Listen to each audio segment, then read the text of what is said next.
Go ahead. Alrighty, guys. Where last we left off 2 weeks ago, you guys had made your way into the arcane chambers of Undermountain, whereupon you came across a goblin bazaar that was headed by, of all things, a fairly handsome looking human with a silver circlet above his head. He called himself Yek the Tall. You made your way down into this chamber alongside Halith Gark, a revenant who claimed to belong to an adventuring party known as the Fine Fellows of Daggerford. He claimed that his party had killed him and left him in a pit to rot, and his goddess brought him back in order to claim vengeance. Following him around and into the bazaar, he killed one dwarven compatriot in front of your eyes. You temporarily blocked him, but eventually allowed him to uh, finish to the task. On your way out, Vigo, you opted to try to hire a bugbear guide, or a guide at all, to help you through this chamber to find your way to the descent into the third level of Undermountain as quickly as possible. A bugbear piped up and offered his services. He was named Taco the bugbear. So with the two of them in tow, you have traversed a portion of the arcane chambers, coming across another member of the Fine Fellows of Daggerford, a woman who Haleth took out without any objection from the rest of you, until finally coming across Rex the Hammer, a particularly built human warrior, who was under assault when you found him by some strange creatures with one eye and a strange gaze, as well as a demon insectoid creature.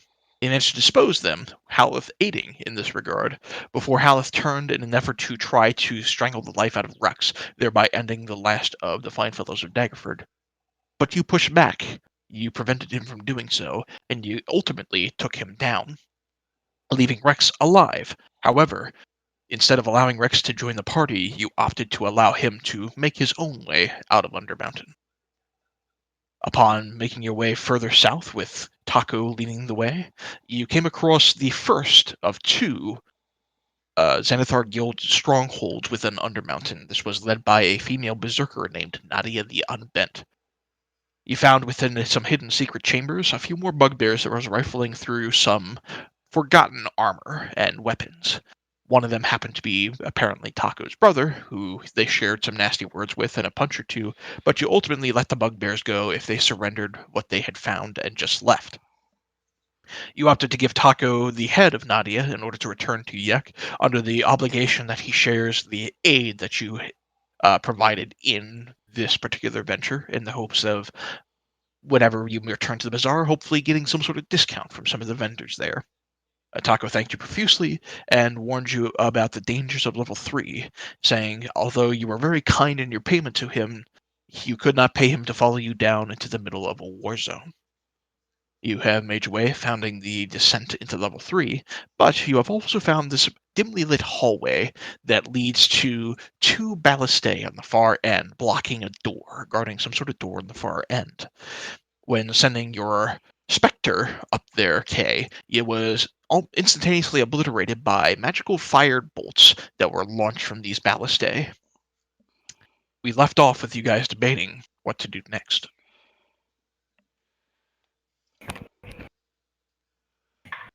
I'm still curious what's down the hallway, but that's just me.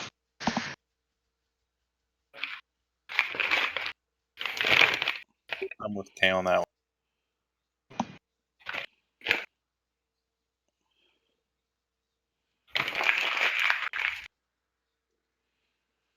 What do you guys do?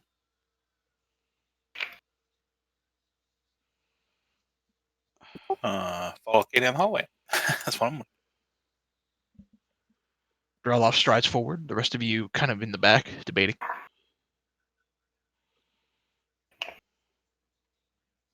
Yeah, just a second, Kelly.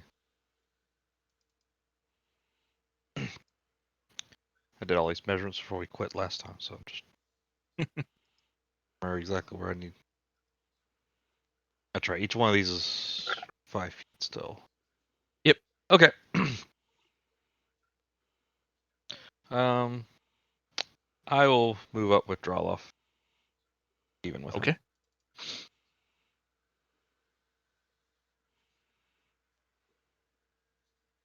All right. You move up the dimly lit hallway. For those of you who may have forgot, the hallway is arched at the top. It is 30 feet high, and it is dimly lit with glowing red crystals that cast dim light throughout the entirety of the hall.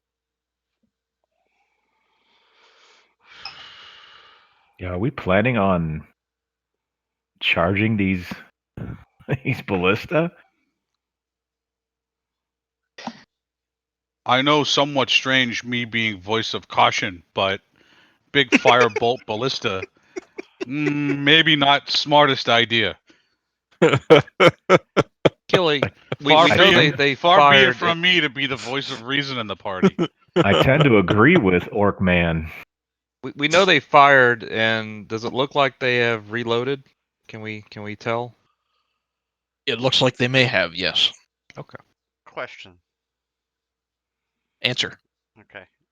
The the crystals they're emanating the light. Hmm.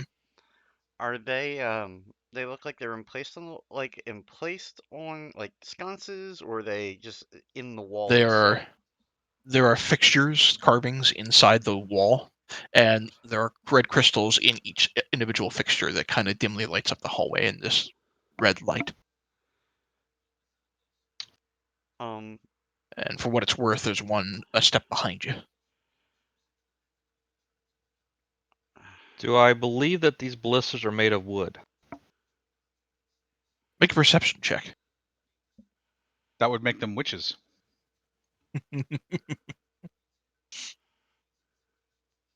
You don't know. Hey, that's an awesome thing. they could be made Out of of- jelly. Under the They dim, ain't really there. It's in my imagination. under the dim glow of the red light, you're not sure. I guess from how far did they shoot last time? From when we walked into the range. Make a perception check to see if you can guide the maximum range of them. I know we had figured that out last time, but Actually, we didn't because Killy fired late. well, I thought I was standing like right in front of the line. I thought it was like right here's where they fired, or even one more up. They were charging as you entered into the line, and then they fired late. Well, does that do anything for you? I did not see a roll. 22. Oh, that's Okay. performance. Hold on, that's the same thing though. God damn it. Yeah, There I we didn't go. see a roll. I'll roll on it the again. check. It There we was a go. 17. Okay. 120 feet. Mm. You Okay, know what? so I'm a gambling man. I'm gonna shoot a fireball right in front of it. step back. A one for you. fireball in front of it. Yep, like right here, Okay. What's the range on fireball? 150 feet. I'm at Really? 145. Even if it wasn't the explosion from the fireball would reach further than the point of impact. It would still catch them. God, that spell is overpowered. Okay, go ahead and roll your fireball damage. Okay. So, Holy shit, 37. Nice roll on damage. all right. They both take 37 points of fire damage, and you watch the ballistae kind of shake and shimmy and shudder around. They're still standing, but not by much.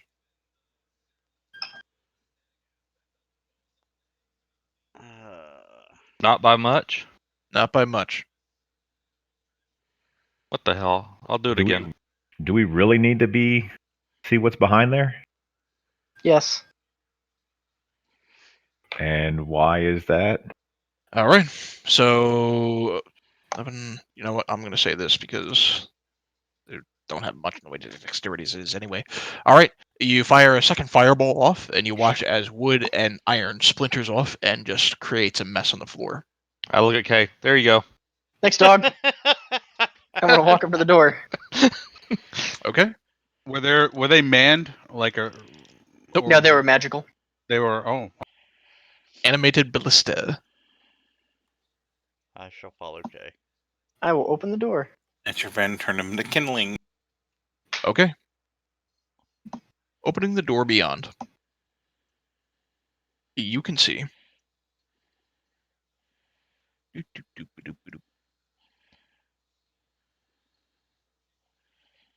There is Inside, there's a stone pillar in the dead center of the room, and around that stone pillar, there are 6 copper spigots that jut out of it 3 feet above the floor.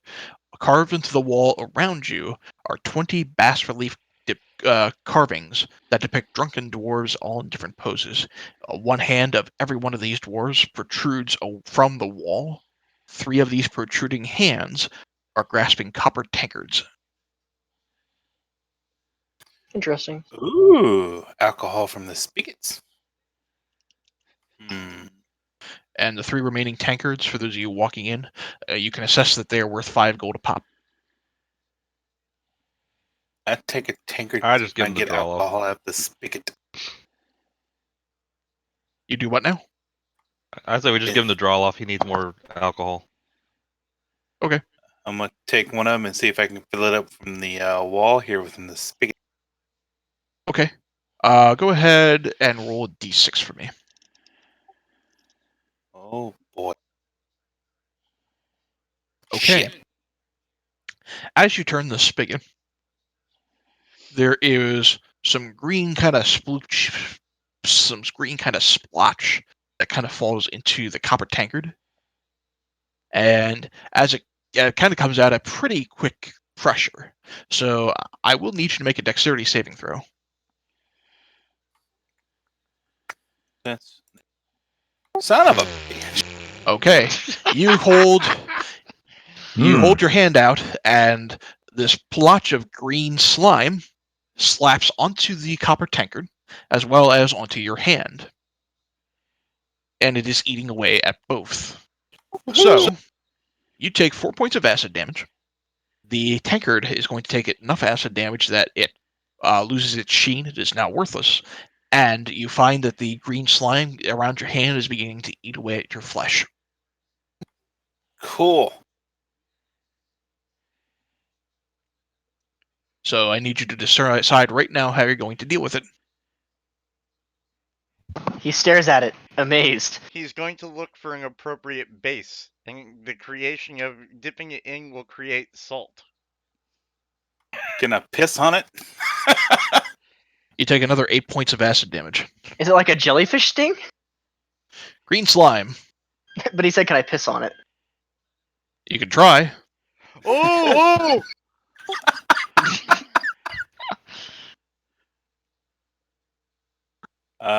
Anybody got any ideas? I should have held out. Someone has a bottle of something alcoholic, don't they? Take another All of 3 us points do. of acid damage. Yeah, just pour it on there. I Julie will get his out and whatever it is and pour it on. I there. have water skins in my bag, so I'm gonna start pulling water on. The water and the alcohol seem to have no effect. Oh boy! The flesh on your hand is beginning to be eaten away. You take another 5 points of acid damage. Armor on or anything? No, I don't have any armor. He's a barbarian. Oh. He doesn't have armor on. Can I wipe it off on the wall? Make a perception check while you're looking at this and it burns your hand. Freeze it.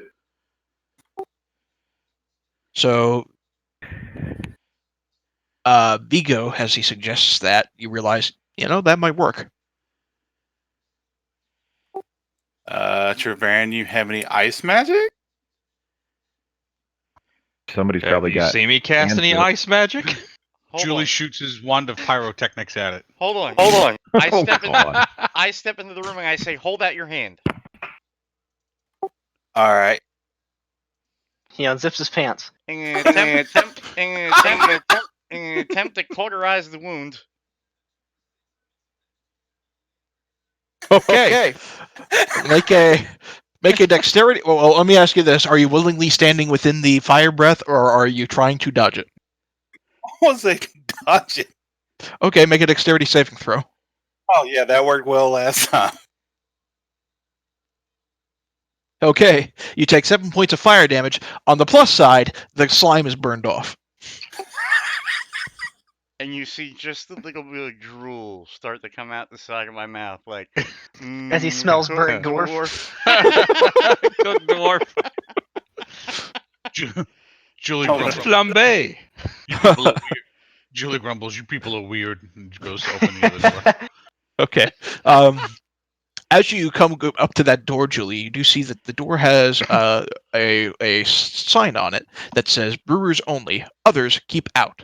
By order of Garrick's Master of Ale and Provisions. By the way, I will attempt to help my friend by casting that on him. Okay, 11 hit points back to you. And as you're looking at that and kind of reading through, all of you hear the voice of the Mad Mage say, "The dwarves rejoiced in these halls, busied themselves with ale and dreams. Then I came, and all below the mountain became mine, even you." I didn't sign for a contract up for you to own me. No response. Julie, over his shoulder, says, "Neither did any of the slaves that we took, but they work just fine." He opens the door. Okay. On the room beyond, you see a very short hallway, 10 foot high, 10 foot square room. I test the floor roughly with the 10-foot pole.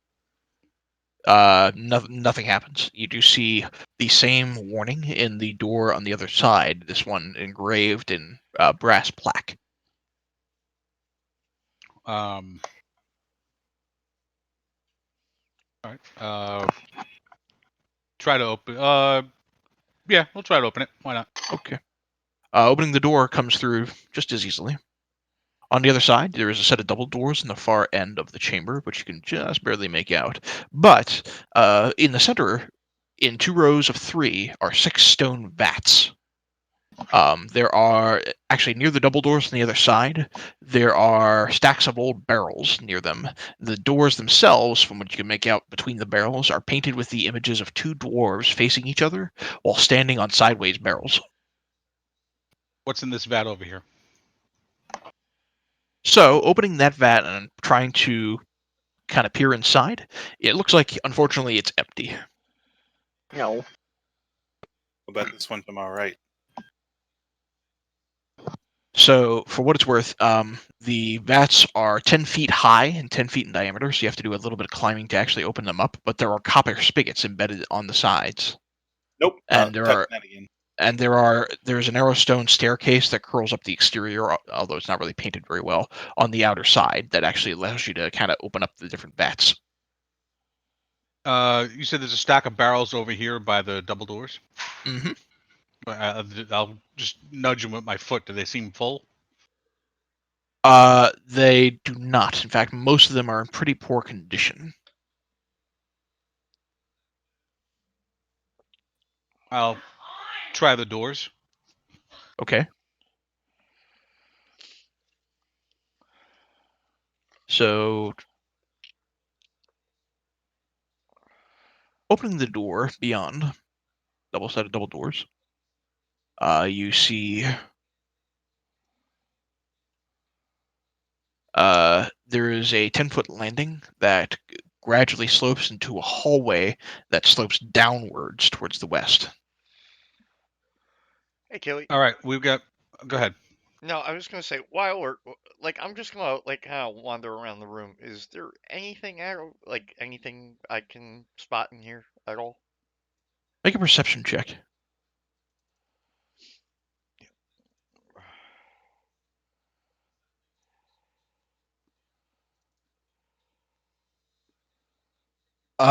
You look around and you listen very, very carefully.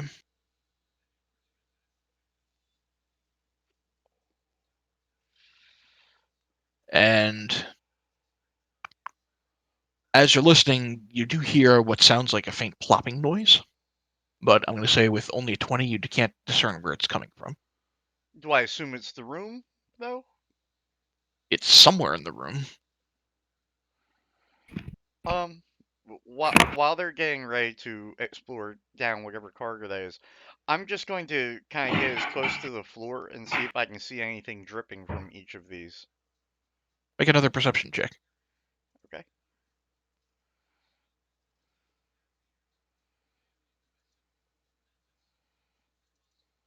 It's faint, but you watch as a couple of beads of some sort of liquid come out of this one over here.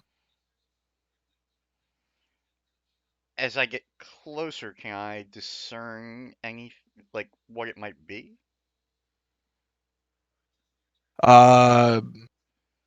You'd have to turn the spigot and dump it into a tankard or something, Or or just turn the otherwise, spigot. or otherwise go above the staircase and open the vat.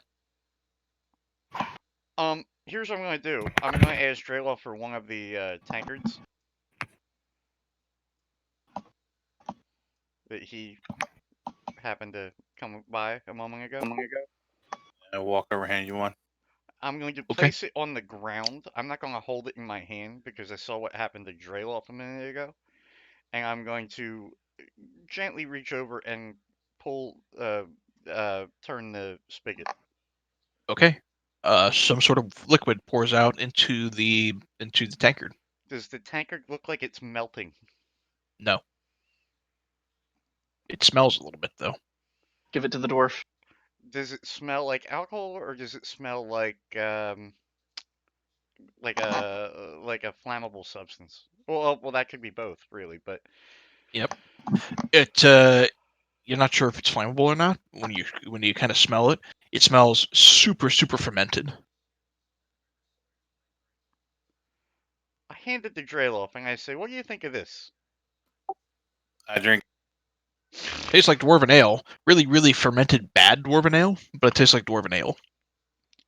To a dwarf, is there such a thing as fermented bad Tastes dwarven good to ale? me. That's the good stuff. That's the good stuff, right? I don't know what people's conditions are, but this is a fairly safe area. If you wanted to take a short rest. Well, we just leveled, so unless Shrevere needs spell slots back. Yeah, you don't get anything back when you level, though, right? Yeah, you get everything back. You do. Well, you get your hit I mean, points. do I get my action surge back? No. Oh, when I hit Character Plus, it gave me everything back. Gave you all your spell slot. Well, as a warlock, you're a little different because you're not prepared stuff. So I no, do you're not not. need You wouldn't to have rest your at the action moment. surge back. That's something we just discussed. So you as a warlock have all your prepared spells and everything back, or as a learned memorized warlock would have all your stuff back. You get all yours. Any features and traits that you would have expended, you don't get that back until you take a rest.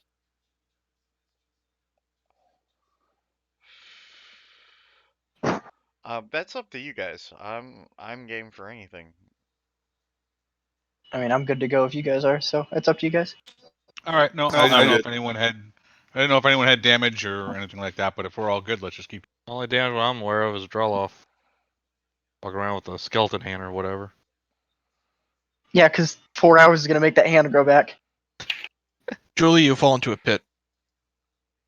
Ah. So, Julie, as you stride forward into the hallway beyond, the floor out from underneath you straight up opens underneath of you, and you fall down into. Let me pull this up. Into a 20-foot deep pit. You're going to take 4 points of bludgeoning damage as you fall butt first onto the hard floor beneath you. And as soon as you fall through, the lid above you snaps closed, and you cannot see anything. You are trapped in a pit in the dark. Do we all see this? Again. Yes. It's like my teenage years all over again. Put him in a cave. He'll be fine.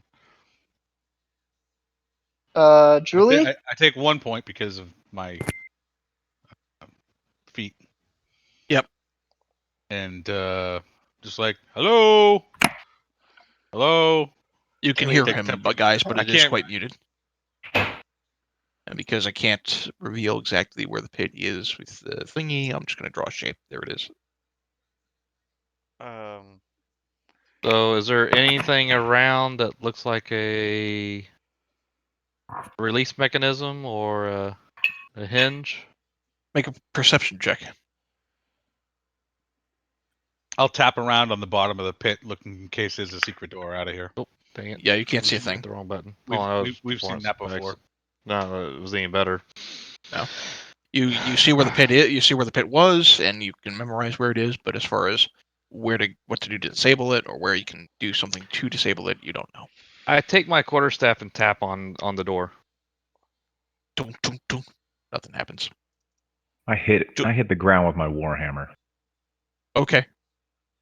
The strength of the warhammer that you throw behind it does not shatter it, but it does cause the pit to open up again. You nearly kind of fall in, but you manage to kind of steady yourself just in time.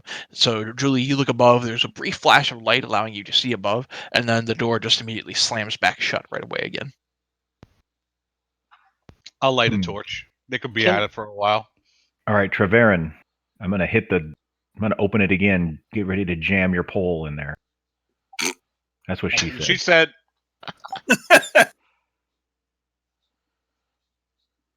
So Fair man, enough. Let's. I'm gonna repeat. Does anyone still have that 10-foot pole? 'Cause I'd rather not break my only Yeah. quarterstaff I have with me. Other than the Julie guy has it. down in the pit who has Julie- one. yeah, Julie has it. Oh, We had 3. One of them got destroyed. I have right. Yeah, the other two. both All of right. the other 2 in the bag. Yeah. Okay. All right. Now I look down. Well, I'll roleplay it in a minute. Go ahead. Let's do it. Slam the Well, ground hold again. on. I will form my weapon into a quarterstaff. And I will step forward. Okay. Either way, So, if you're going to try to essentially use your quarterstaff to pry the lid open, Nope, I'll I'm going to back have up. him smack it to open it, and then I'm just going to quickly stick the staff in there to hold it open. so I'll say this: just go ahead and make a dexterity check for me, Kay. See how quickly you are to get the staff in there. That's save check. Oh, my bad. Hey, Okay. You get the staff in there to keep the lid open, but it's only open by as much as the quarterstaff can actually manage. So it's not going to be enough to get Julie out of there. at least gives us some sight, I guess. It gives Julie a little bit of light to see. I guess. No, I'm lighting a torch. Oh, okay. Hey, You got light down there. I thought. Hey, Julie, can you toss up one of your 10-foot poles? Yeah, is the door open long enough? I sure will. It's pried open, so It's you should pried be open able with to the staff. kind of. Yeah, I'll. If you're step 6 foot tall or whatever, and the pole's 10 foot, we only have to reach down 4 foot to get it. So hopefully you can just toss it 4 foot in the air and someone can catch it. Yeah, I'll A 20 throw it. foot, 20 foot Jav- deep pit. I'll throw it javelin style out of the pit. Okay. Shouldn't be hard. Just go ahead and make a dexterity check for me. And we're going to add 2 to whatever you roll because remarkable athlete. Okay. so does anyone A here 10-foot have- pole. You chuck the 10-foot pole javelin style right through the hole. It comes up and right over Vigo and Treverin. You managed to catch it in your hand. Okay. I hand it to Kay and say, "Here, All see right, if you and can pry it more open with that, and see if we can't get him out of there." I will poof my staff away back into the dimension, so it shuts. And Okay. I'll so there's a door. Yeah, that's what I'm saying. So I have it shut, and then I'll tell Vigo to do it again, because now I'm going to stick the 10-foot pole in between the thing anyway, instead. Oh, okay. Which way does the floor open? It opens so that this end swings down. So the end away from us is the one that's swinging down? And then as soon as Julie fell through, or as soon as the pole is pulled away, it slams back up in the same direction right away. Like a flap. Oh, so the hinge is where we're at our feet, more or less. Yep. Mm. I'm gonna tap around the walls down in the pit. Does anyone See if have I can- pitons? There Yeah, they're seems in to be no. They're in the bag. The only escape from the pit seems to be out the way you came. No, but I do have bolts and 3 daggers.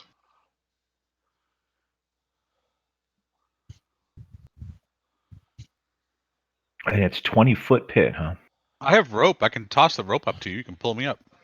10 feet wide, 20 feet deep. That's fine, but we still have to jam this open. I'm gonna tell him to smack it again. Hey, just smash it. Yeah. All right, I keep hitting the floor. Okay, wham. Okay, what do you do? Eh! Actually, if you're gonna try to, if you're trying to stick it in there, you're not trying to necessarily pry the lid open. So you try to stick the 10-foot pole in there, and it doesn't stick. Damn. All right, one more try here. All right, I hit it again. God damn it. This time, the 10-foot pole falls into the pit and does not stick. Well, Watching all this go on,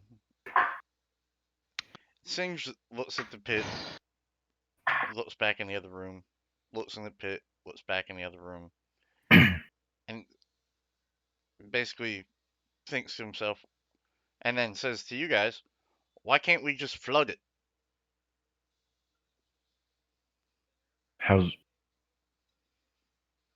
If we can't keep the door open, if we flood it, he's gonna drown.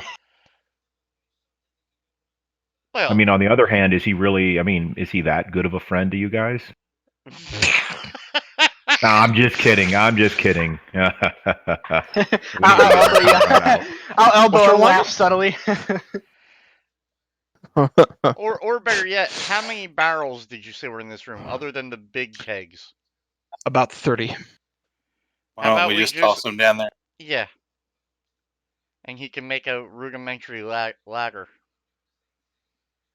Yeah, but we can't keep the door open for more than like a second. So we just throw one down at a time, and then once he gets high enough, you could hit the door down, and he can grab it and hold it.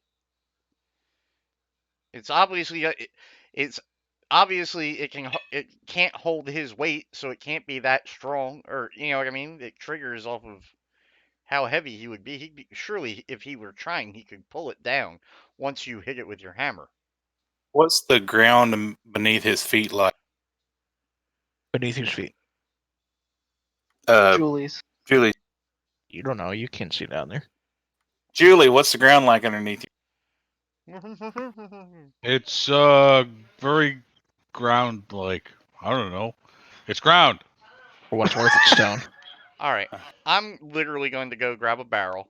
I'm going to walk back up here, and I'm going to do my best Donkey Kong impression, and I'm just going to roll it down the thing. And then as the barrel rolls around across the pit, nothing happens. The barrel rolls right across the pit and continues further and further down the sloped hallway until it rolls all the way down to the bottom. Alerting every monster down there that a group of morons is coming. Well, the pounding on the floor probably did that also. Yeah, well, that too. Anything down here, Killy, or is it just bare stone? Bare stone. Like not even like skeletons or anything like that? You see one skeleton. I have an idea. I yelled, "Julie, watch out!" And then I cast mold earth on this side of the hinges Uh-huh. on the floor to make them liquid, so the hinges just fall straight down. Okay. Julie, make a dexterity saving throw as the stone lid nearly falls in your head.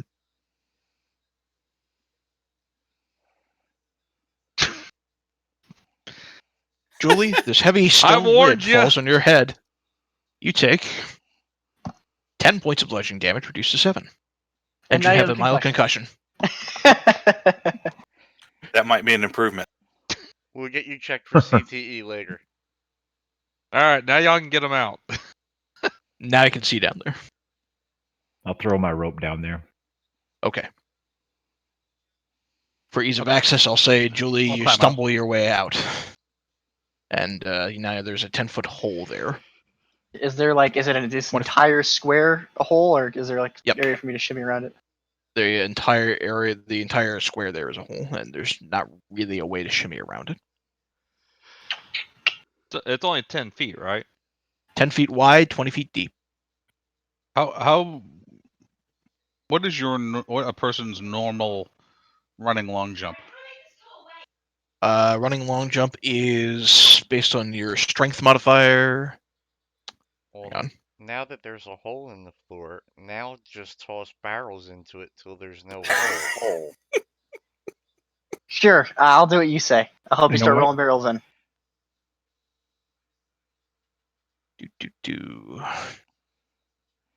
Long jump. When you make a long jump, you cover a number of feet up to your strength score. If you move at least 10 feet on foot immediately before the jump, when you make a standing long jump, you can leap only half that distance.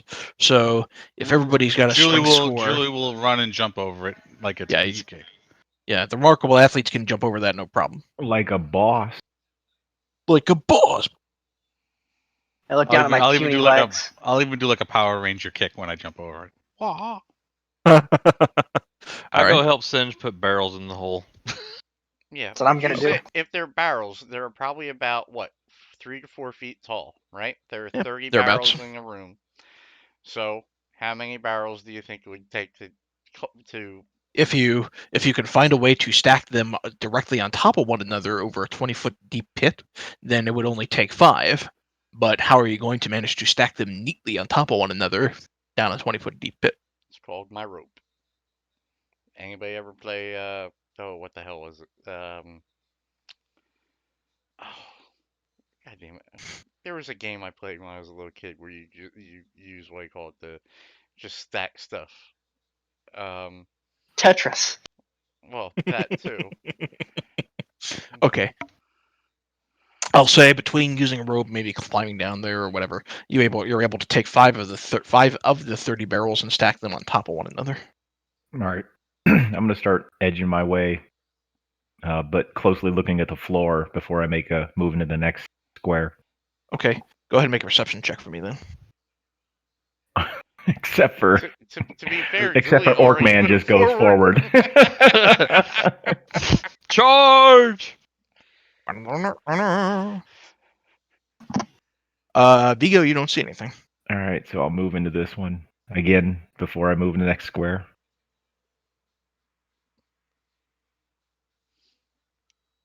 Okay. So very, very cautiously looking around, a couple of things catch your eye, especially as you get closer and closer to the edge with the crit. You can make out the bare hinges, since you saw them earlier, and were smashing against them. Hinges of what looks to be 2 more traps. Furthermore, you can make out what looks like 2 different secret doors at the end of the hallway. Oh shit, homies! There's 2 more traps. Orkman, don't go forward anymore. Orkman, I love that you call him that. So this who time has- I cast Mold Earth on the hinges to lock them into place. Who has chalk? Okay. I have chalk. I'll hold my hand up to get the chalk, please. Out of curiosity, does anybody have a strength score that is less than 10? Yes. Who does? Okay. Trevarin. Okay, then you guys are not going to be able to long jump over that hole. That's If you're why going he to just try to bounce over the barrels, then I'm going to need the first person who does so to make a dexterity saving throw to make sure that the barrels stay tight. Or an acrobatics, excuse me, not a dexterity save, an acrobatics check. See, make sure that the barrels stay tight. You talking about for this one? Yeah. So Okay. I'm under the understanding that you're kind of stack up the barrels as kind of a in between, so that you're able to easily jump across. But Okay. they're barrels and they're not very sturdy. So as you're Okay. leaping across, acrobatics check. K, you're okay. Trevarin, I'll need you to make an acrobatics check as well. Yep, doing it now. Okay. The barrels stay steady and you're both able to leap across then. I shouldn't have Sin. a problem. Mine's over. You're 50. Yeah, you can long jump over just fine. I'll get the chalk and mark on the ground where I notice that the door is at, this trap door. Okay. And Trevarin said he was mold earthing that stuff. Yep, Okay. I mold everything the hinges in place, like All right. jamming them So- all up with mud and stuff, so they won't release. Boss jumping, and I go down here, mark the next edge of the door where I saw it. Yep. And since I can have 2 active, I'm gonna leave the mold earth on this guy there, and I'm gonna do the exact same thing on the hinges on this door. Okay. and then I will put my hand out for my chalk. give him the chalk. Thank you, sir. And then down here, friends, I noticed there's looks to be hidden doors on both the north and the south end of this hallway. Yeah, any indication as to how it opens, Killy? The one on the north? It looks like there is. It looks like you just push in. The wall is a little uneven. Julie will do that. My first thought was it'd be funny if the latch to get those doors open was at the bottom of each of the other pits. So, opening up the door and pushing it in, you see a room that is only 10 feet high. The room's walls climb 10 feet high, then angle inward to form a pyramid cap in the center with a 30-foot high apex. In the middle of the room, stacked, are 140 barrels banded in iron that form a 21-foot high pyramid with a base measuring seven barrels on a side. Engraved on the lid of every one of the barrels, Treverin, you see what looks like a magical glyph. Julie will nudge. Do I recognize the glyph?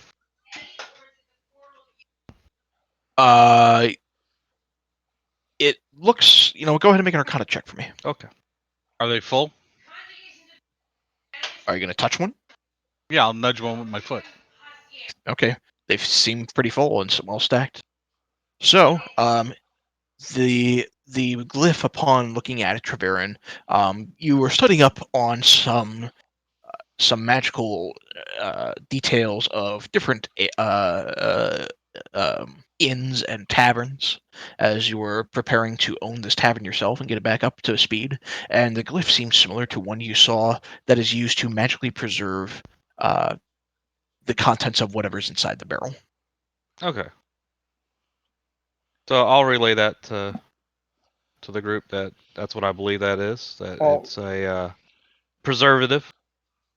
I wanna uncork one of these kegs and see what's inside of it. So you have to climb up. You have to Sorry. climb up the pyramid a little bit in order to kind of get one that's able to be pried loose. And moreover, it's a 40-gallon barrel, so it would take some moving. Well, I was just gonna go to like one of the bottom ones, and you can just like jimmy a hole in it, like they do when they cork barrels. Oh, okay. So doing that, you kind of look around and you find a barrel that is labeled Undermountain Ale. You pry it open. It looks like ale inside, and as you do pry it open, the magical glyph that was on the barrel fades away. I'm going to grab my cup out of my pack and take a drink out of this. It is fresh and it tastes good. Ooh. This is So, this is a veritable fortune. well, I'm thinking sell this stuff at the bar. I was Right. gonna say, do you realize how much I mean, how long has it been since this ale has been in production and available? You know, what kind of premium we could sell this ale for? For what it is worth, Oh my- there are 140 barrels, each containing 40 gallons of dwarven ale. How many can we fit in the And- bag? Not that much, but Can we fit them all in the bag? no. Why not? I'll have to. I'm going to pull up what the limits of the bag of holding are to figure out exactly what you can do. If you're that curious. we never wondered about limits before. We just stuff shit in the bag. I stopped Julie. I said, look, we can go back to the Julie, we can hire Julie is drooling, by the way. some- Also, uh, the bag can hold up to 500 pounds. Just throwing that out there. so I can hold one, if that. Well, No. how much does each barrel weigh? Julie, we can hire people at the bazaar to carry these up for us. As long as Gallons. they're all less than 500 pounds, we're great. Gallons to pounds conversion. 1 gallon of water equals 8.35 pounds of water. That doesn't tell me the answer for ale. Well, but you said it was 40 gallons. Let's assume if it was 40 gallons of water, and it's 8 pounds, that's 320 pounds. Just in Yeah, water. so So it's we going to could- be more than that. So we can So fit them that's all one in barrel. there easy. No. It's 500 pounds total, as in like one more barrel, 2 barrels in there would rip the bag. Yes. I'm just fucking around, guys. I know it's not going to fit, but Julie doesn't. Julie, I'm sorry. Julie's Julie- Julie's making the argument. Look, this barrel can't weigh more than 400 pounds. This bag holds 5. Dude, we can take these all home. Yeah. And you guys are arguing this against Julian and reminding him, hey, by the way, you don't have a retinue of orcish soldiers and laborers to haul this all back. But as I was saying, for what it is worth, there are 140 barrels. Each barrel has 40 gallons of various dwarven ales, and each barrel of ale is there it is. A full barrel of ale weighs approximately 400 pounds, so you can fit one and only one within the bag if you really were careful with it. And each barrel is worth 40 gold a pop. Correction, there's 139 barrels because I'm drinking one of them. You're not Yeah, drinking the whole barrel. I call for a long rest. We're gonna kill one of these barrels right now. Okay, well, first off, do we want to send someone to go get the bugbears and see if we could hire them to help carry these back up to our tavern?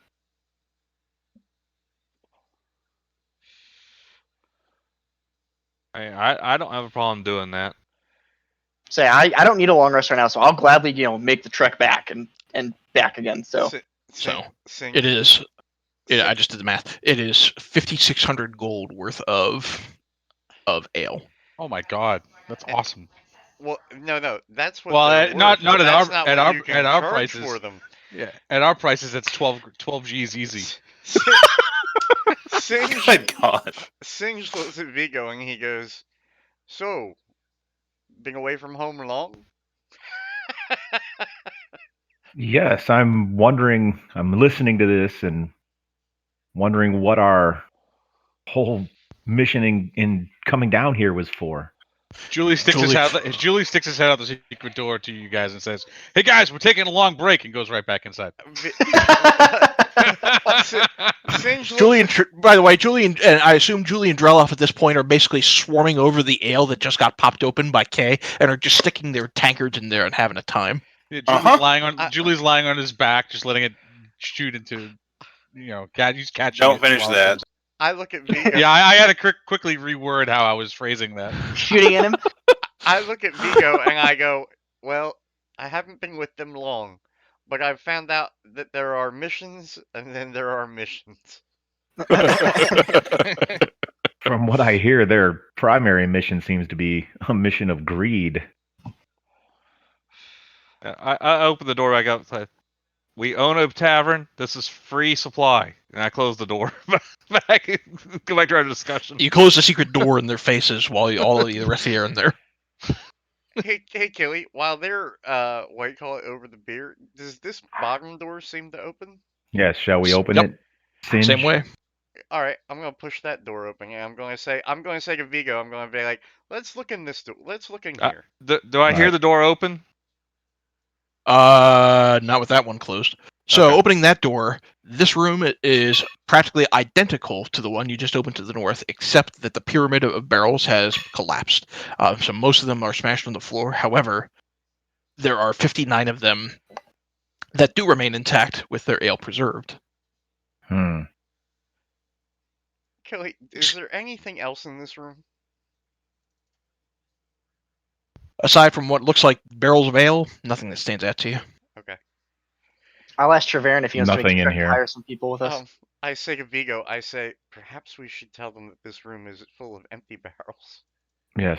Perhaps we should. Smashed barrels. Perhaps we should except for spike the the 59. door. I look at Kay and I said, we definitely could do that. I mean, I could use the long rest to get my spell slots back, or we can just go let these two get drunk and Well, go back to the I'll bazaar go and ask one of hire the some other people. two. Since you need spell slots, I'll go ask one of the other two. I'll open the door. All right. So, which of you two want to trek back with me and hire some people to bring the ale back to the tavern? Well, question. Yes. Killy, point of reference, are we on the second level? You are currently on the second level of Undermountain. Um,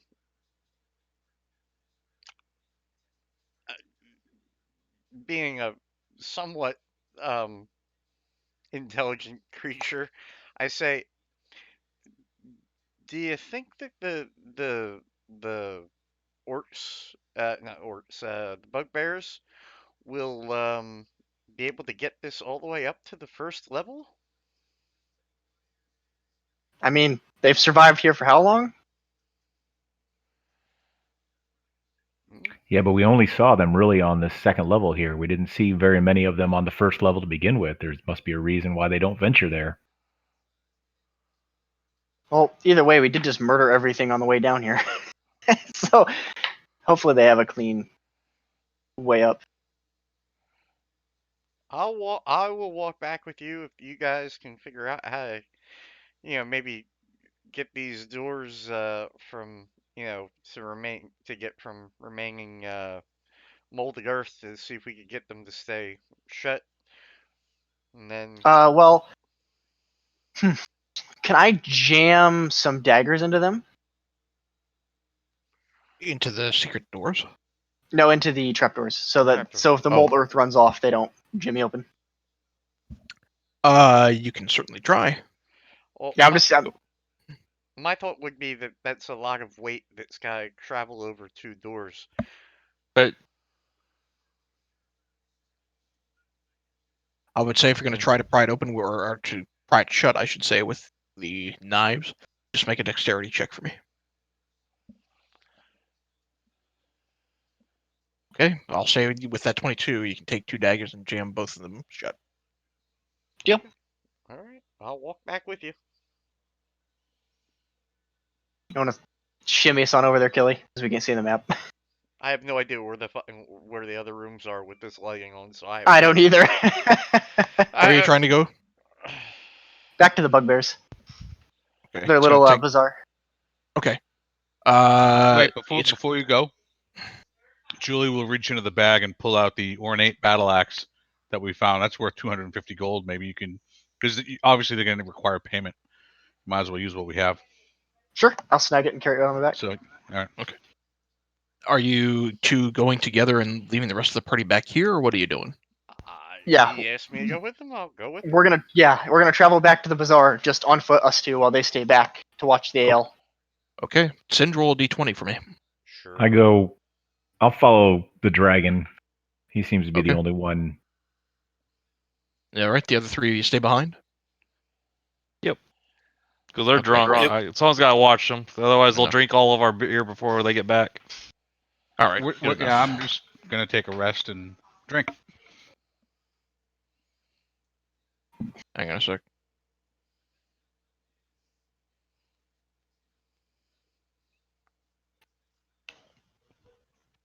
Can you imagine Drayloff and Julie getting drunk together? I don't have to imagine. I'm sitting there watching it happen. Okay, so memorizing your way past the way in which you got to this, from the bazaar in the first place, the 3 of you do make your way back to the bazaar. And I want to go talk to what's his nuts. That's in charge over here. Okay, for what it's worth, as you make your way back to the bazaar, there is one thing that happens. You hear a tangle of shouts coming from a couple of goblins up forth, as some of them are saying, "Stop it! Catch it!" And you see this burly cloaked man has snatched up a very scrawny looking human from behind that is holding what looks like some sort of probably mushroom, some sort of food. It's hard to make out exactly what it is. And as the chaos unfurls, you watch as the scrawny looking human bites down on the forearm and then shapeshifts into a rat. And as he shapeshifts into a rat, he scurries around between some of the pillars and then scampers off and away in your direction. What, if anything, would you like to try to do? It's coming at us. It looks like it's trying to weasel its way, or as a rat, past you. Real fast. Very quickly. It seems that the goblins are intent on trying to catch this rat. It seems like it, yes. Does the rat look like it's heading for us for cover, or does it look like it's... It looks like it's not trying to head to you specifically for cover. In fact, it looks like it's going to try to dart around you. Okay. I attempt to kick it back towards the goblins. Okay. I'm going to say go ahead and make an athletics check versus the creature's, let's say, dexterity. Well, All right, pissed. it darts underneath your feet as you try to kick it, and it escapes in the hole behind you.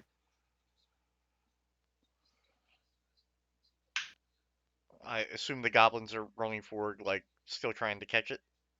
Nope. They've let it go at this point. It's too much of a hassle to try to catch it, and they curse it. What? I'm gonna approach one. What was that? Some thief. Some Make it- weird shapeshifter. I've never seen that before. What was he trying to steal? Or what did he steal? One of the mushrooms that we can grow here in the other dock that's edible. Just some food. It's scarce enough to come by as it is, so we try to ration it and sell it as best we can. Noteworthy. Um, Um, did the I'm gonna walk into here. Did Taco make it back? He did. Let me go ahead and drag him up there. And he gives you a nod as you enter in.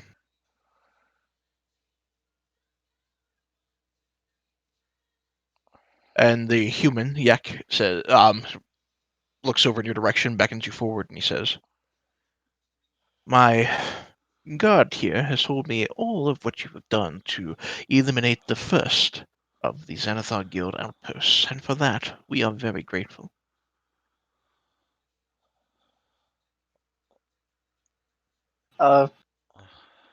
You're welcome, and we're wondering if we could employ some of your services by chance.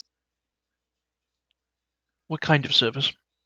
Looking for transport of goods from this floor to the surface to our tavern. What kind of goods? Ale. Okay.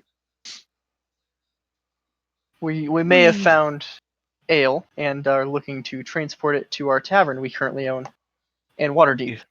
He says, "I could get a few of the goblins to try to scurry it up to the surface, though it is not easy to get anything farther up with the Xanathar Guild on our tail.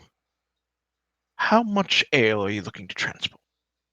What did you say? 120 some barrels. 120 barrels. I will 100 relay. Sorry, let me double check that. I think it's actually 140. 139. I was about to say it's 139. 139. Yeah. Yeah, 140. It's 139 now. 139 barrels of ale. At this, you hear some kind of gasps around the room, like, wow, that's a lot. And yeah, kind of looks surprised by this, and he says, "Well, it would take quite a bit of time to ferry them all up, and while your aid against the Xanathar Guild thus far has been appreciated, there's no guarantee that every one of them will make it up, and the transport of them will cost you quite a hefty fee, I'm afraid." What do you think in price range? He leans back, thinks for a moment, and looks forward, and he says, Not to be 3,000 gold. to be fair, he doesn't know what type of ale this is, correct? No, he does not. But he knows it's heavy, and he knows it's going to be dangerous. His offer on the table right now is 3,000 gold.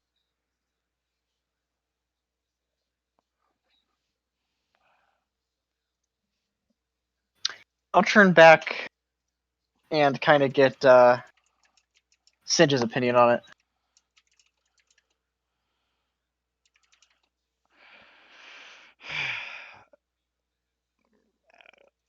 My, even though none of this benefits me, let me have a moment to speak with my compatriot.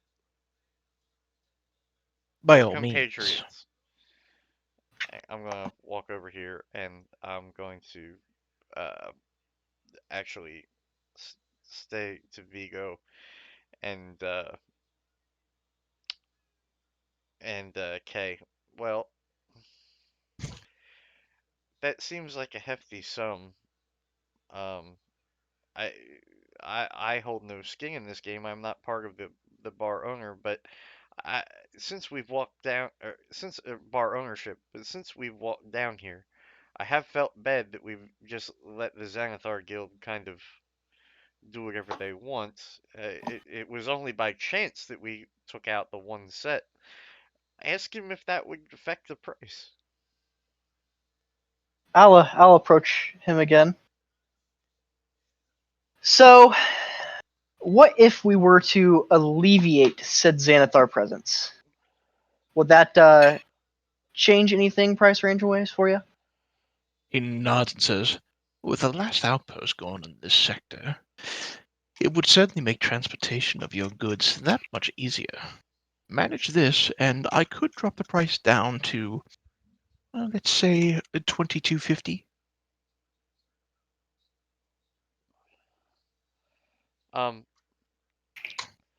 With that, I'm going to approach and I'm just going to say, if you throw in a safe place for us to rest and refit whenever we need to. Agreed. And we'd appreciate if Taco could help us out in this regard, as well as whoever else you might seem. Taco says, what do you have in mind? Well, just as helping locate the other Xanatharians, and since I can't see shit and I have no idea where they're at, and perhaps we could send one of the goblins as a runner down to the second or to the other where we give them directions, and to go tell the other guys, like have them hand a message to them. Okay. You're having Taco join you with it, trying to guide you to the other Xanathar Guild hideout on this level. Plus what? Have maybe one of the goblins go as a runner to deliver a written message to the other 3 people in our group. To Julie and the gang. Okay, We're for them going to need meet you them guys help. up, you mean? Yes. Okay. So, a couple of things. If it is so, is there anything else, Vigo? While this is going on, are you doing anything in here? Nope, I'm just standing here with my arms crossed. Okay. So, assuming that he will send a goblin runner, hand him a message, or well, wait for you to write the message, then hand it off to a goblin runner. A goblin runner is going to try to make his way out. Now, you guys are going to go with Taco and have him try to guide you to like a halfway point. Well, we were gonna wait till the group met up with us, I thought, and then go Okay. find. Where are you waiting for the group to meet up with you? Oh, I I'd would say here. figure here. Yeah. Okay. So you send the goblin runner out and wait for a response. So, in that case, I need Julie to roll a d20 for me. Okay. While you guys are, I'm going to say because you guys already said you're basically getting drunk in here, let's have Julie and Dreloff. Well, let me ask you this. Treverin, were you drinking too, or are you just kind of here with them? Nope, I do not drink. Okay. I just So sit there and Dreloff, keep an eye on, make sure they're not drinking all the barrels before we make a okay. profit off of them. Julie and Dreloff, go ahead and make a Constitution saving throw with disadvantage for me. Disadvantage? Yep, because you're drinking an entire damn barrel. All right. Julie with a 9, Dreloff with a 10. You're both poisoned because you're drunk, which means you have disadvantage on attack rolls and ability checks. Furthermore, Still kick your ass.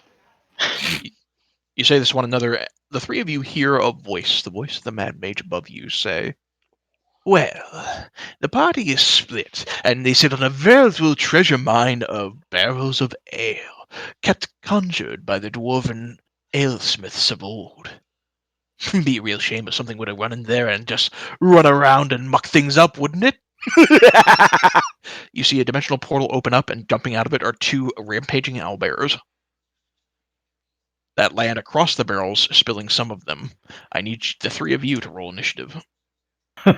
Yeah! Jesus Julie's Christ. psyched. Julie's all pumped. It's like, yeah! And kill them. They're fucking up our barrels. You watch as they kick over a couple of the barrels, and about 2 of them splash on the ground. Did we happen to get the benefits of a short rest? Yeah, I'll say so. All right. You wanted to burn any hit dice or regain any stuff. Go ahead and do that now.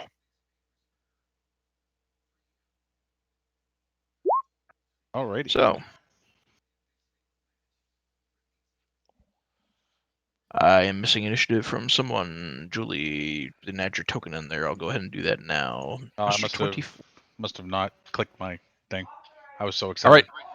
right. Julie, 2 rampaging owlbears descend from an interdimensional portal into this room and are wrecking up your ale. What do you do? You're wrecking my ale. Run over to it, and I'm gonna You've got your owlbear in my ale. You've I'm got your gonna- ale in my owlbear.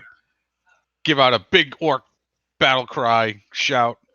I'm gonna activate my trinket, and I'm going to action surge, and I'm going to blow this guy up.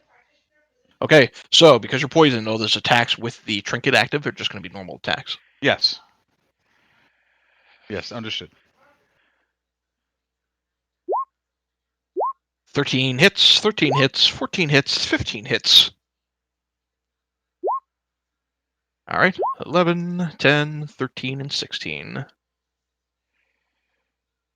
You unleash into this rampaging owlbear.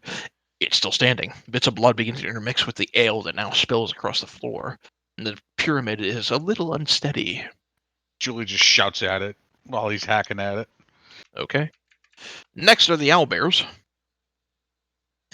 who will push forward, knocking over another 2 barrels of ale. And the one next to you, Julie, is going to begin by attacking you once with its beak and once with its claws. The beak is a crit. You take 15, reduced to 12 points of damage. And with its claws, that misses. The other one's going to come up in your direction, Draloff, and attack you the same way. 13 points of damage from its beak. And I don't think the 15 beats your AC. It does not. Treverin, you're up next.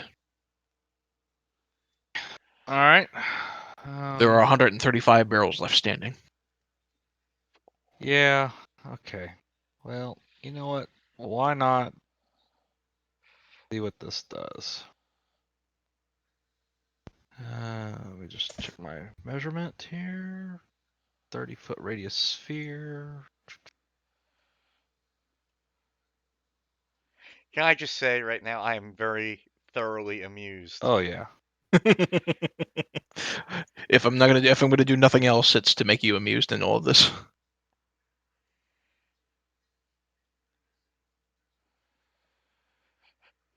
Trying not to hit draw off, but because I really don't know what's going to do to him. Okay. I'll go ahead and use that. All right. Sickening radiance. So, Best part is I almost picked that spell up. dim greenish light spreads with a 30-foot radius. The light spreads around corners and lasts till the spell ends. This is concentration for 10 minutes. When a creature moves into the spell's area for the first time in its turn or starts its turn there, con save, take 40-10 radiant, and it suffers 1 level of exhaustion. Wow. Yes. Yeah, that's a tough spell. I'll slow them down a little bit.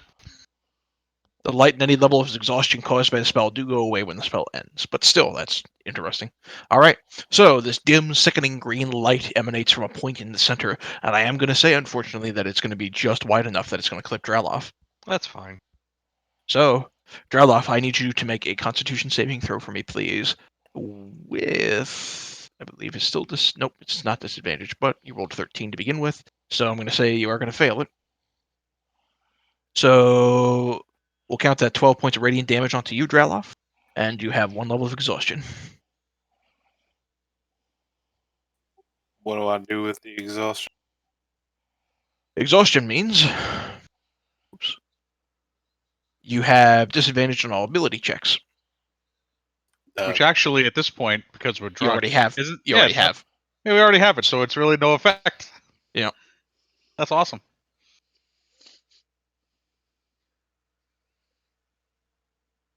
Man, I can't move away from him without him taking A swipe. Whoa. Well, I'm going to rage because he's fucking up my beer. All right.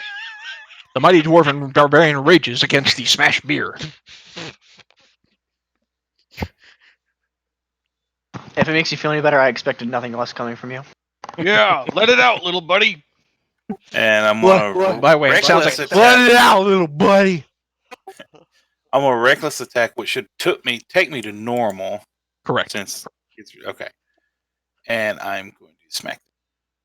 All right. 14 hits. 20 hits. All right. You smack hard into the creature. It roars back. Oh, fuck. It's an owlbear. Oh, All right. Are you done with your turn? Yeah. Okay. Julie, you're up next. I will attack it twice. Okay.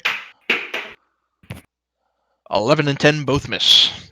You swing away at it, and you are too clumsily swinging. The creature dodges both attacks. All right. At the beginning of their turn, they'll have to make some con saves. We're going to try to anyway. Top and the bottom.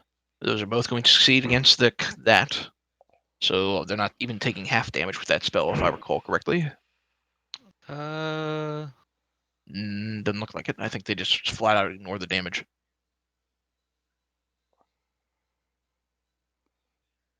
Yep. No damage if saved. Okay. Yep. So this one's going to rotate out of that. The other one, there's 2 damage and 2 angry in order to be smart enough to do so.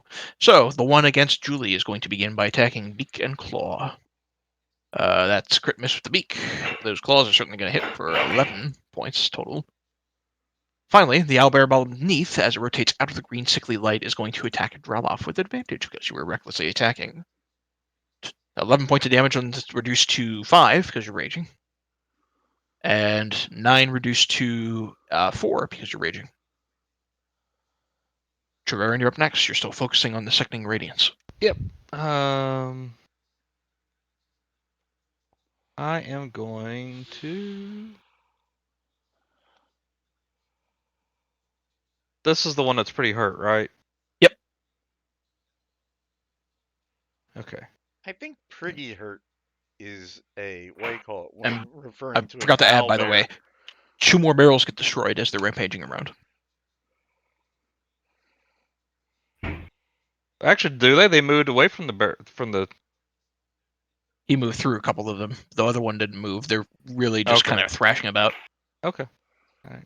I'll give you that. There's the whole reason I put the circle there so they wouldn't move towards it. Yep.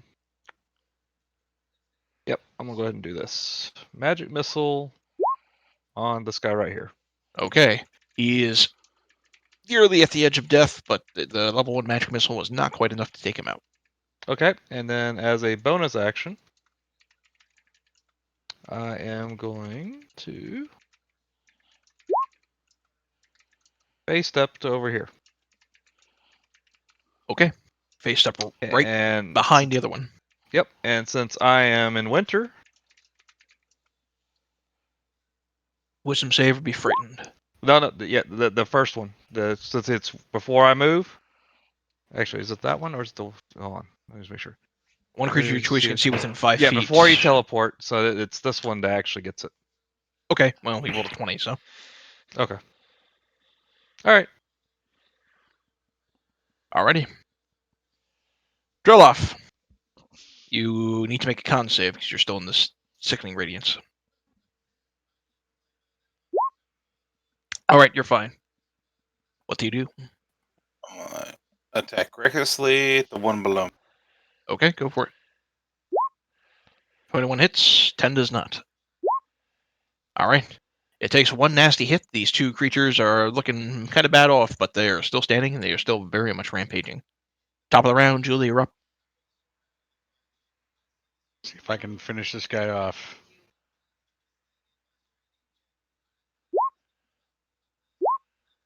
Ten misses, 18 does not.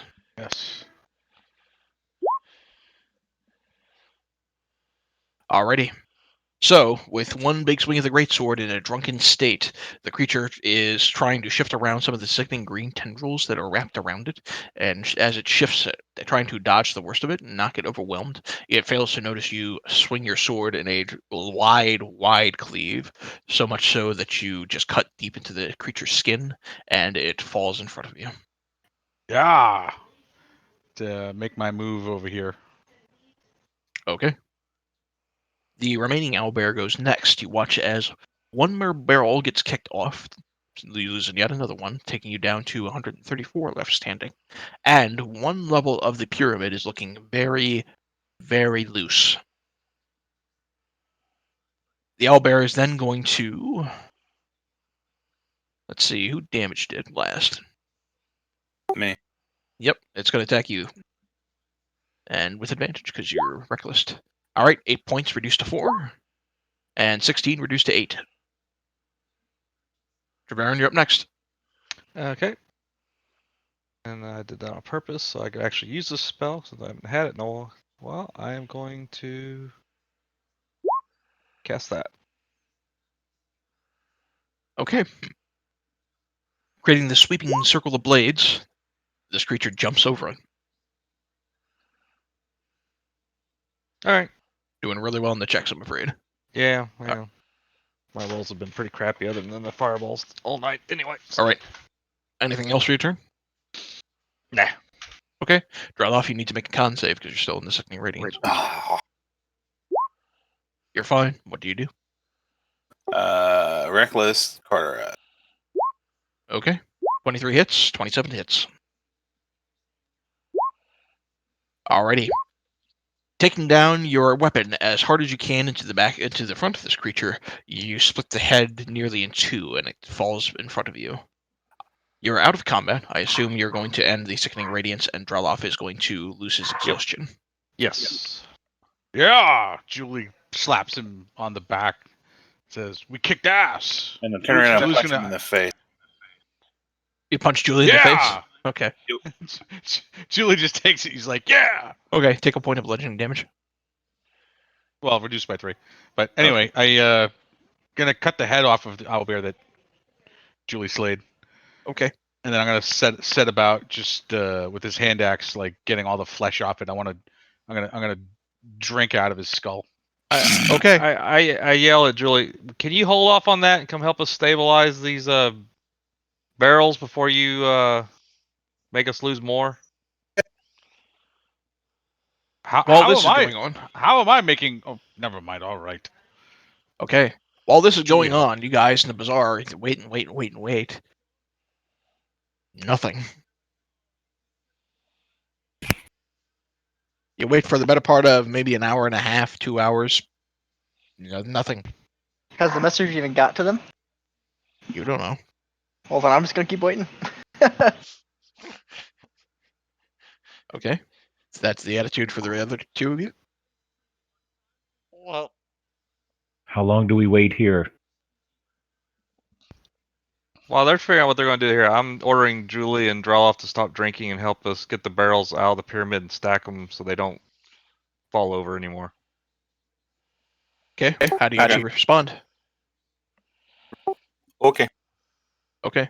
Because you're drunk. Because you're asking two drunk men to help you stack barrels. Well, I'm not I strong enough to need- do it, so I need the two of them to go ahead and just make athletics checks with disadvantage. You say athletic? Okay. So Julie kind of stumbles a little bit. He's almost practically passes out, trying to just push a few things. Draloff, on the other hand, is a little bit hardier, and he manages to steady it just fine. okay.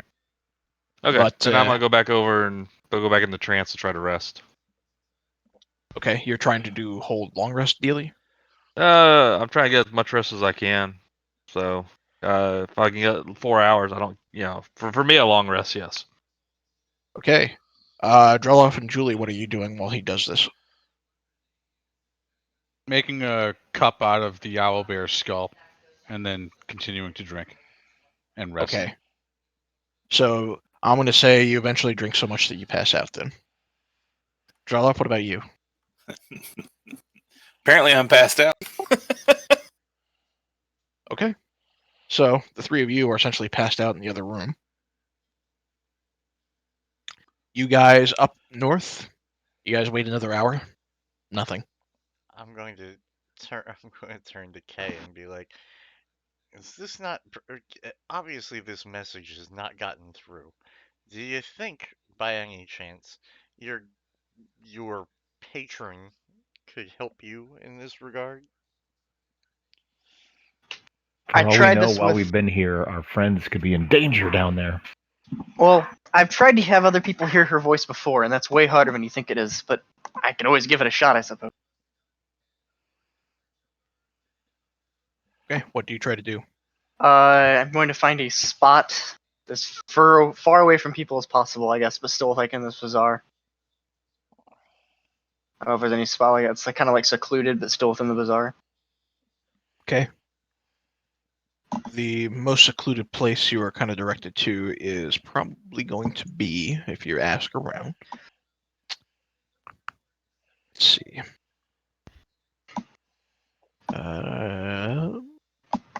We'll just say probably closer up to the throne where nobody else is. Deal. I'm gonna draw my circle in chalk and set it up. Okay, takes about 10 minutes to prepare. As you kind of focus onto the spell, the Lady Riverlova comes before you and says, I've overheard your desire for the message, but as I'm sure you are aware, my ability to communicate with both you and others is limited. What about one with a stronger connection to the Shadowfell? He would have to focus attention closer to me. Don't worry. I've been trying to reach out to him before, but something seems to have been blocking the way. Interesting. Any idea on what that may be?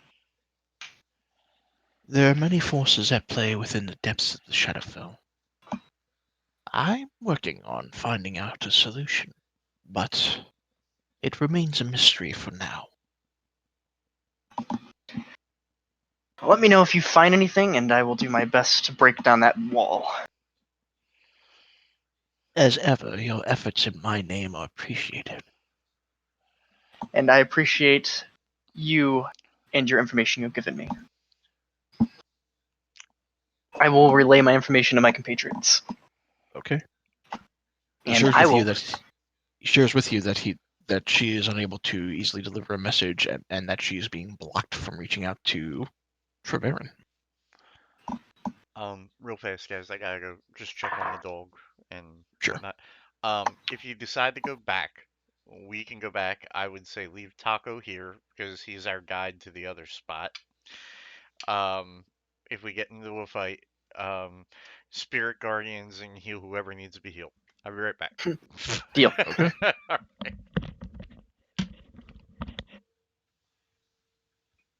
I guess I'll ask Vigo what he thinks. Should we try to check up on them, or do you think they're alright? You just tried to check with your patron, did not work. Splitting the group on the field of battle is never the smartest, especially considering, at least in my opinion, those that we left behind might need senior leadership supervision. Well, I don't think Treverin was drinking. Well, that's one. Then consider him by himself back there. And Droloff is a dwarf. He fuels himself on alcohol. Needless to say, I think we should not tarry longer. We've waited too long without word back. Something could be wrong. Very well then. I hope you know the way.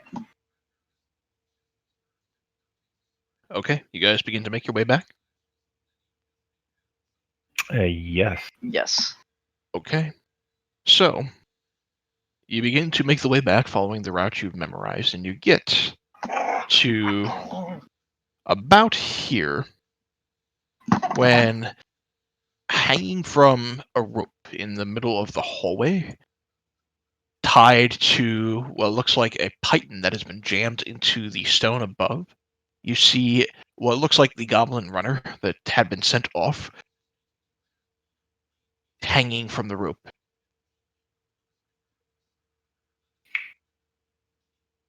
Well, that would explain that would explain the lack of word.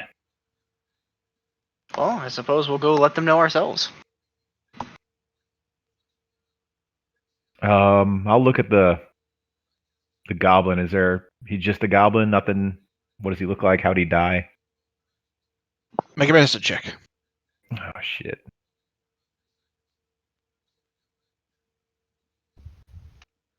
It looks like he died due to multiple stab wounds. And I stabbed him 37 times in the chest. Carl! That kills people. Very well. Then we continue on.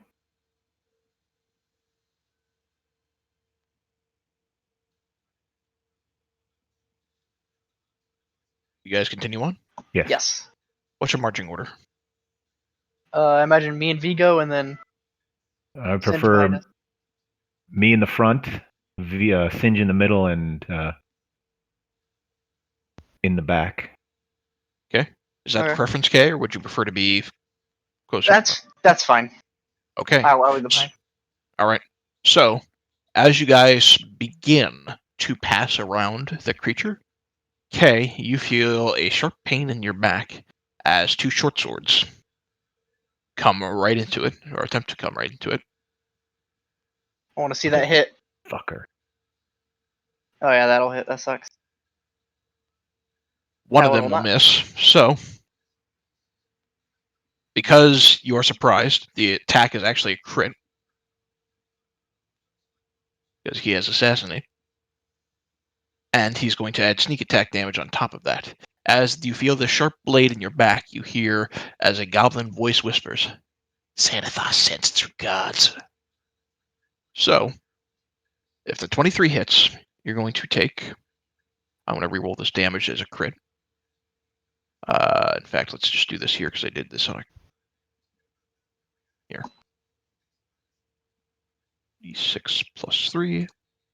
11 points of piercing. Okay. And you need to make a... Con Sorry, save. let's make a con save. It's not telling me in the detail what the actual save is.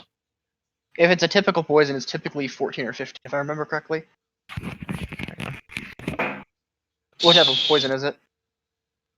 Doesn't say. It just says the target must make a DC on a failed save or half damage on a success. Let me pull up the actual stat block. Short sword, DC 15 con save. There it Yeah, is. okay. Doesn't That's have, what I thought it was. Doesn't have it in the description for this for some reason. I'm going to add that in. Yeah, typical poisons, just because I know it's from playing the rogue, 14 to 15 are typical DCs, except there's a 1 or 2 that are 13, and those are the cloud poisons. Yep, I'll go ahead and throw that in now. Okay, so you succeed. You're going to take half damage. And because it's a crit, it's going to be 14d6 poison. 14d6 poison? Holy shit! So 52 reduced by half. It's 26. 26.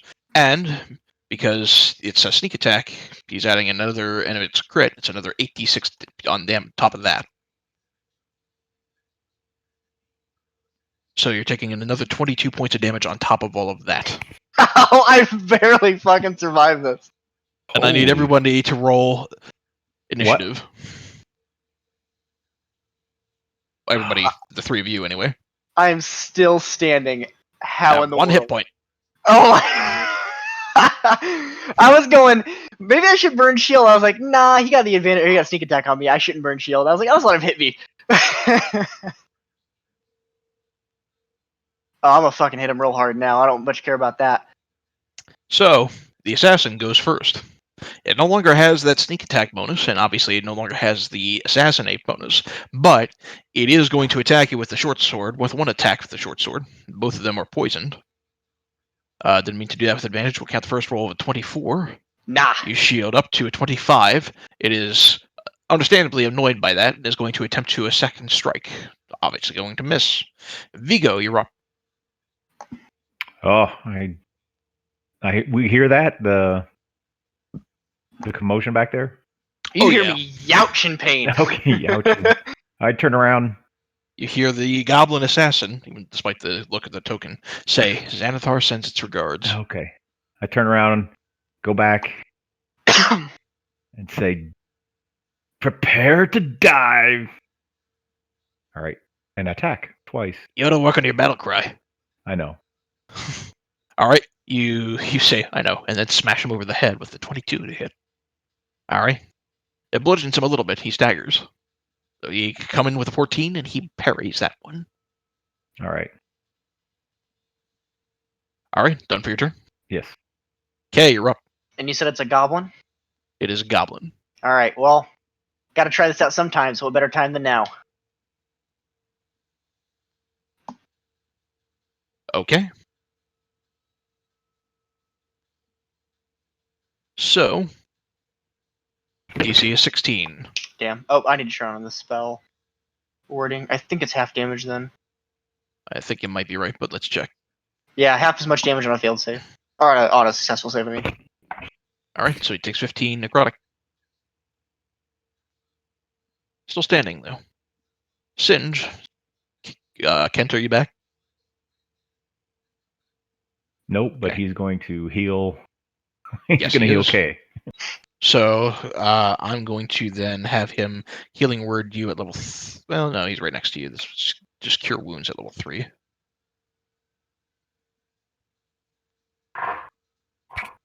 That's a terrible roll. 10 hit points, Deal. and that burned his action for the turn. That's probably all he's going to be able to do. Yep. Okay. So the assassin is going to attempt to strike you 2 more times, or at the very least, just try it 1 time with the short sword against you again. K. 20 against you. That's a tie. Then it would hit you. So you go down if you're allowing it to happen that way. Well, I don't have anything else to do. Okay, you are unconscious. The second strike, he's going to attempt to get into you, Vigo. 23 versus your AC. You motherfucker. Yeah, he got me. Make a Constitution saving throw.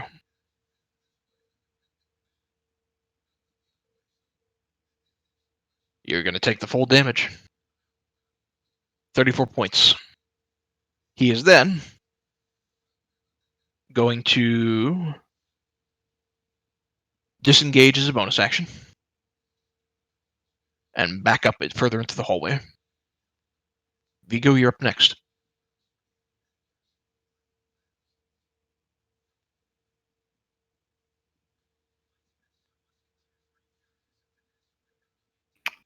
I'm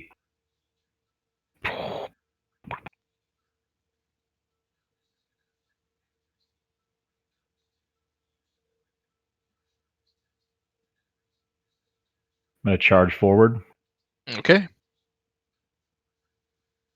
and then I'm going to grapple him. Okay. So contested your athletics versus either his athletics or his acrobatics in order to dodge it. He is going to use his acrobatics to try to weasel his way around you. He rolls 15. You grapple him. Okay.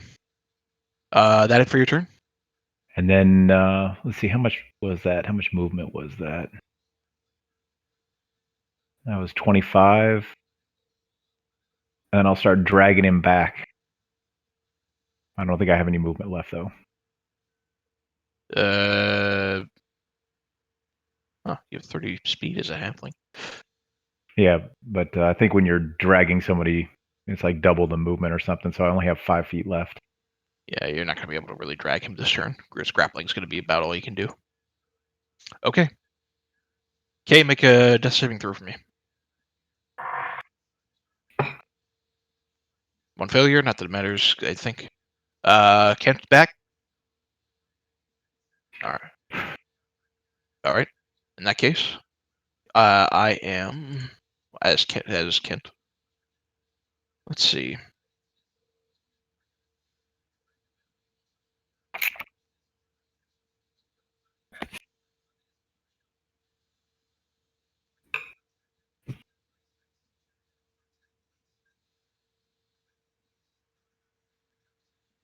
He is going to rotate around in this direction, seeing the grapple. Actually, don't want to block your way as you bring him back. We're gonna do. We're gonna do a cure wounds on K.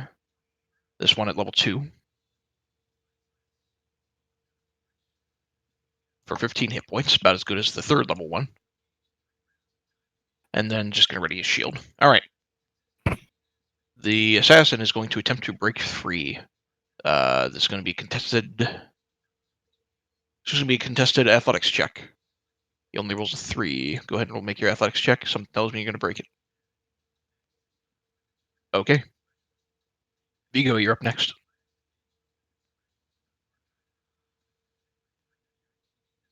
It says, all right, I'm going to move. I can move, 15?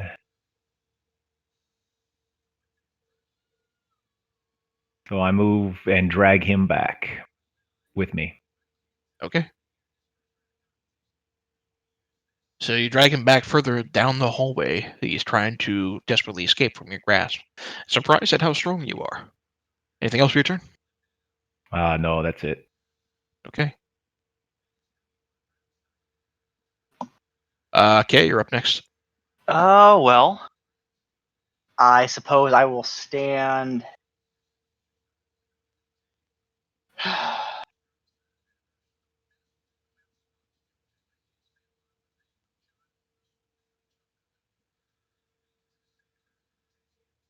And I'm trying to think about how to do this. I don't want to block his path.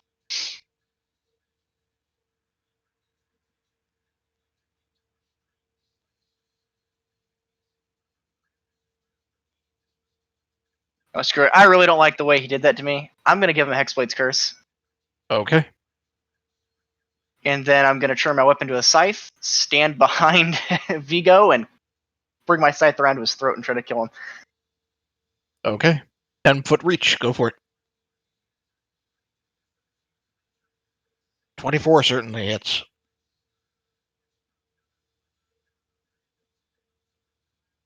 All right, 13 points of damage. He's still, well, up. Oh, Crit miss.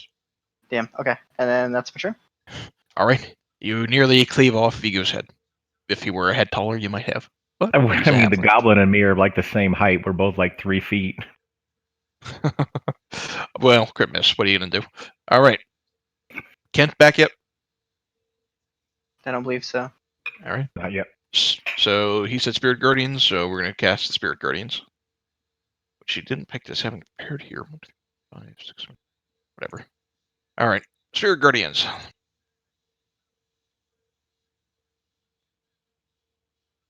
15-foot range. And he is going to squeeze on the other side and move up to join.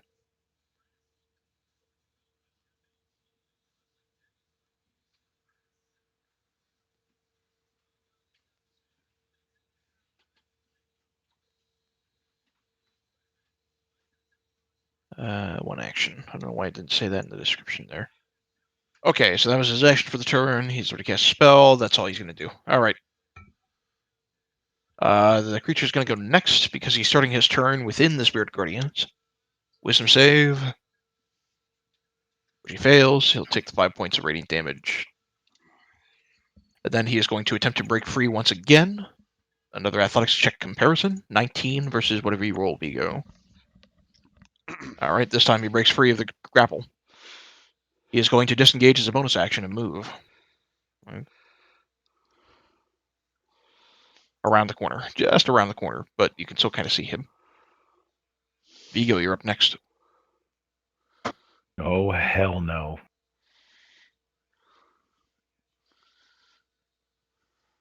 I grapple him again. He's going to use his acrobatics to try to dodge it this time. Of course. 10. All right, you grapple him again.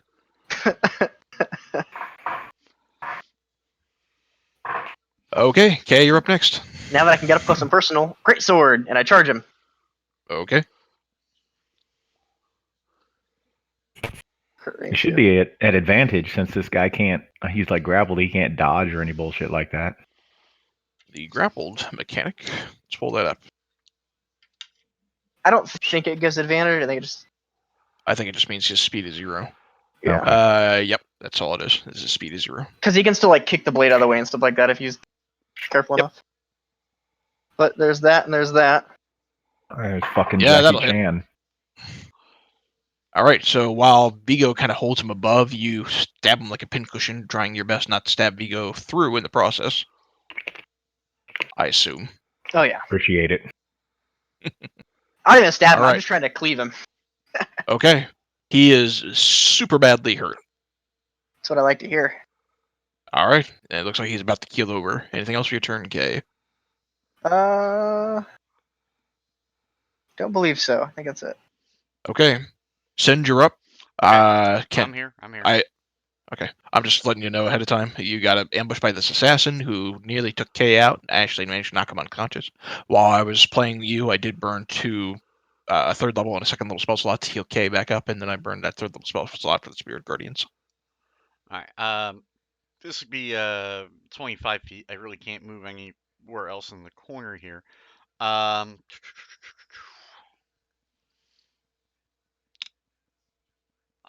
shit!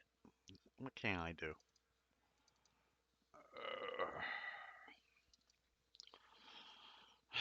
Subdue him. He cannot tell us anything dead.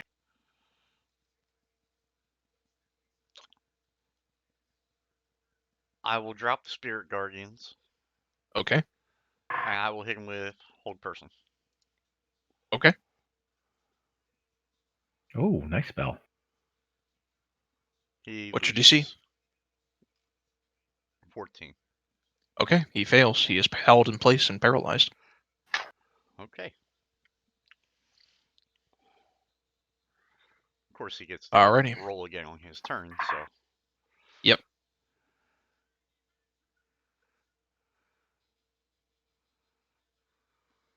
And let's go ahead and get rid of that aura. All right. So, focusing on the whole person, he is going to make another wisdom save at the end of his turn to try to succeed against it. He fails. He's still held in place. Vigo, you're still technically grappling him. Although, you don't have to.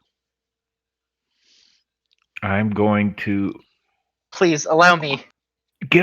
somebody get a rope, and what I'm going to do is I'm going to jump up and then land on top of him, like slam him into the floor try to knock him out with bludgeoning damage on my body weight. Okay. It's not going to be enough to try to knock him out. It's going to be more of you basically pinning him to the ground, I assume. Or are you basically trying to body slam him to the ground? Well, shit, he's already paralyzed, so You just Track you don't that. have to try. You just push him. I get my rope. I let him go. I get my rope and I start fucking tying him up Okay. from So, rooter to tutor. from rooter to tutor. Okay. So, he still has his weapons on him. Take all But- weapons off and all that other shit. You can either tie him up, or you can take his weapons for your action this turn. You know what? Actually, there's 2 other people. I'm going to maintain the grapple, and I'm going to say, disarm him and tie him up. Okay. And then that'll be my my action. Okay. That's it. Maintain the grapple. He is paralyzed. He is not resisting. You're holding him tight. Kay, what are you doing? I am not happy with him. His head's coming off. Oh well, poo. Roll that with advantage. Oh yeah. So there's my 16. first roll. There's my second roll. 16 hits, so does 21. So, Vigo, you shout this out. You watch as Kay, right sword in hand, takes the advantage and just chops his head clean off. And then because I'm just that pissed, his spirit's now mine. Okay. So as the goblin keels over, you watch as necrotic beads of energy jump out of a very angry-looking Kay underneath the hooded mask of his being. As they dip around the body of the goblin assassin, you watch as a spectral form rises out from underneath it. That looks practically tortured and tormented. Would it be too much to think that you can converse with your new toy? What if I told you it can understand anything we say, but it can't communicate back? So that would be a no then.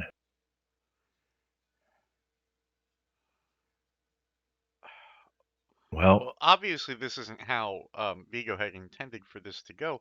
Vigo, perhaps check his person for anything that might. yep. Well, rifle through the dead's body. Okay. Go ahead and make a perception check for me. Or investigation, excuse me. Investigation. Okay.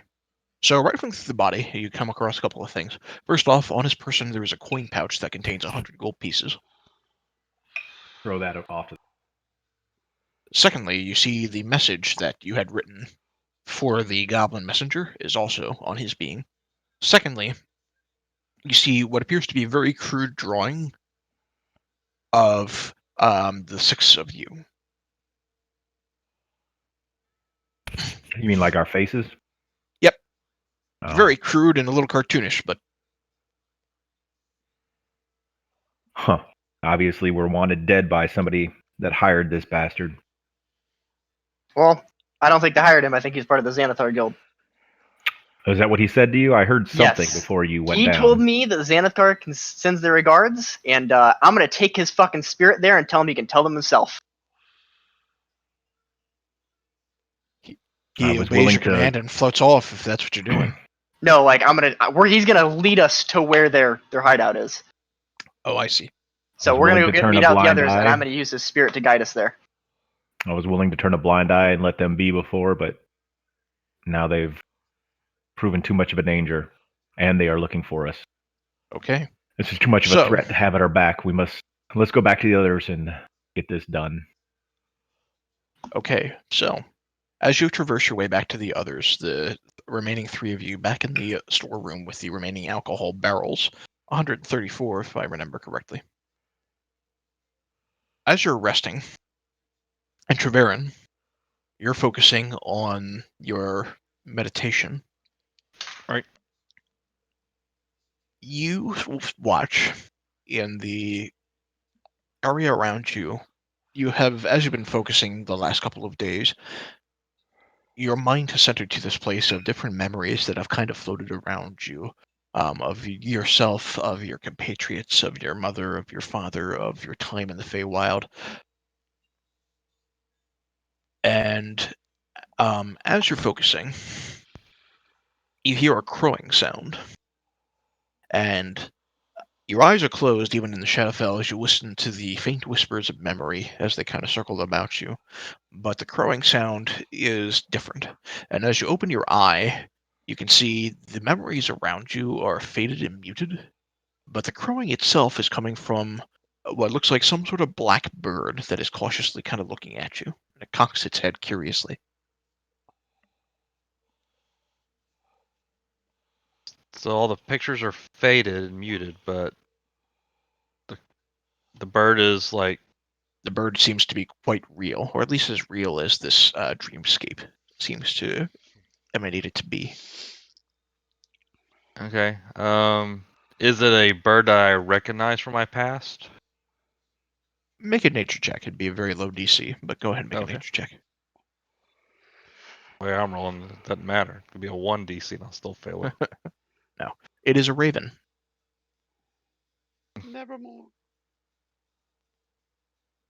Okay, and so I kind of just look back at the raven and see if it's making a gesture or if it's just staring back.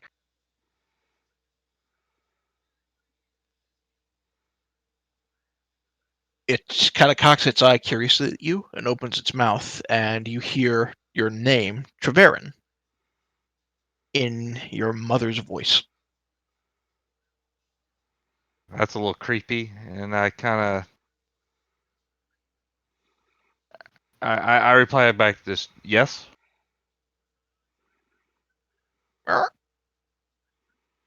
Treverin, it repeats in your mother's voice.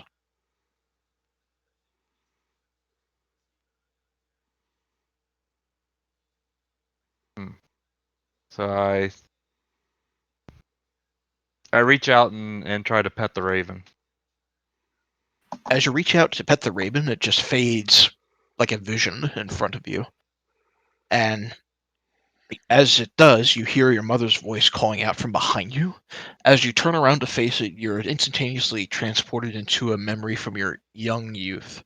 You can see the small glade in which you grew up within the Feywild, and your mother in the distance, covered with a hood, is calling out your name in order to grab a basket of berries, which she has harvested from some of the nearby woods. As you kind of run out away from the woods you had ventured further in to explore,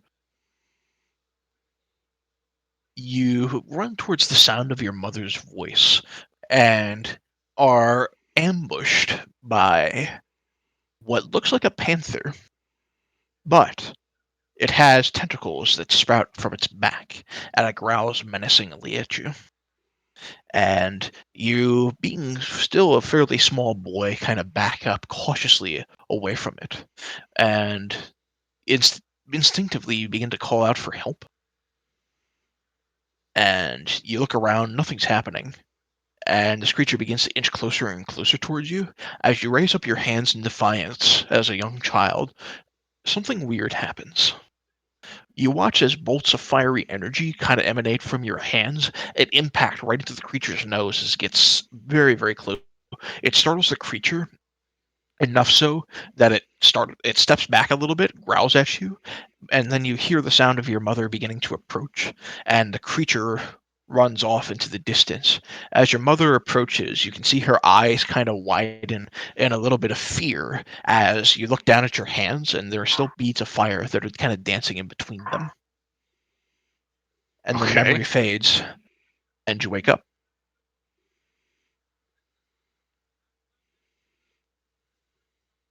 Do I get the sense that this is something kind of inherited from my father due to You his remember interactions this. with the Fey goddess? You remember this as the first moment you ever cast a spell. Oh, okay. It wasn't something that was learned. As a sorcerer, your magic is Right. innate. What you don't remember was the look of horror on your mother's face. Okay.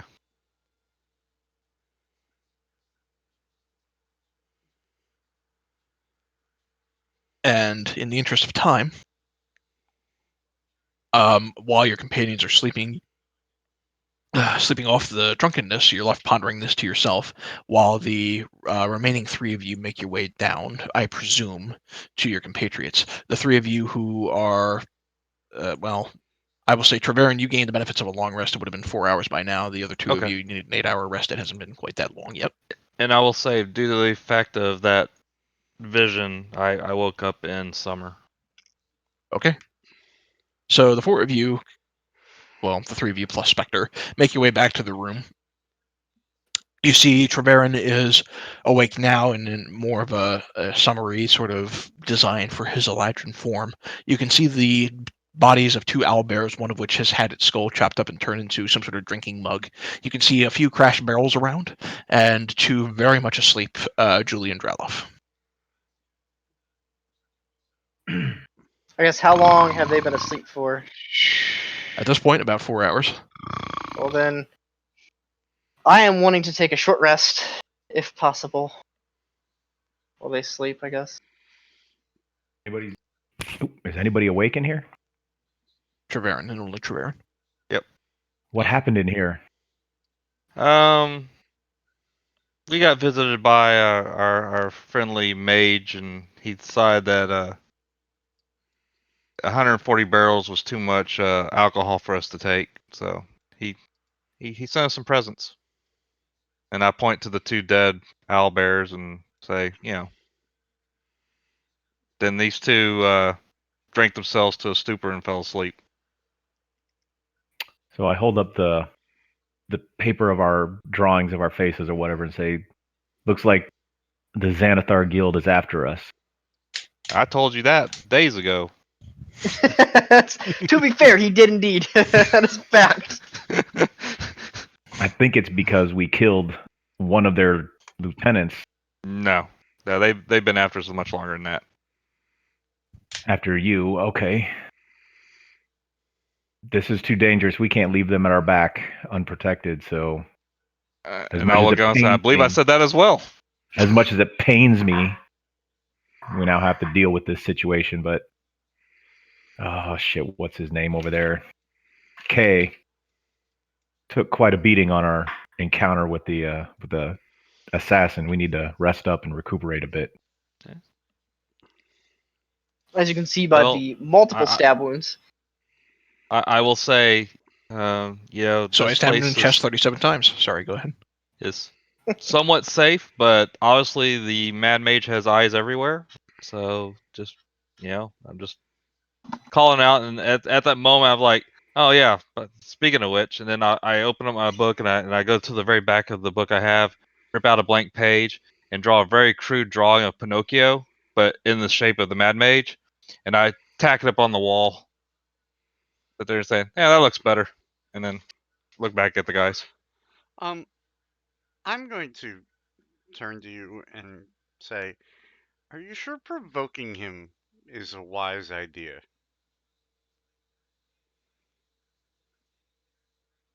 I will say we were told to play the game, and they never defined what the game was. So my game with him is right here. Okay.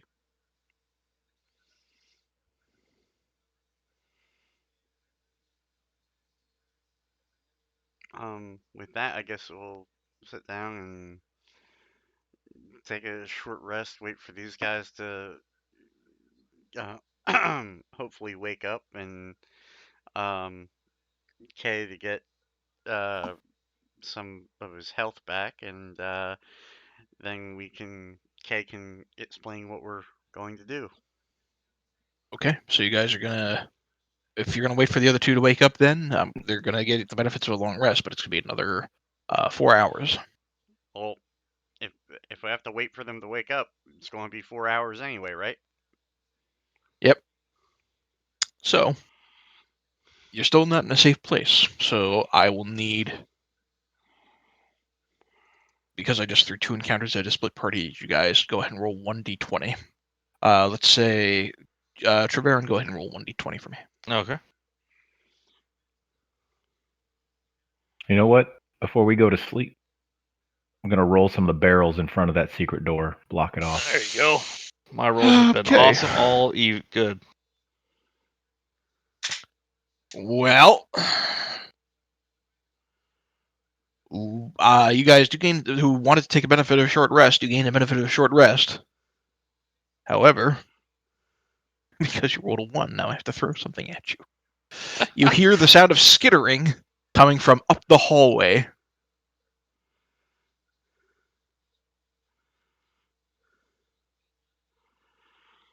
So how do you react to that? I cast Mold Earth on the door to make it solidly shut. Okay.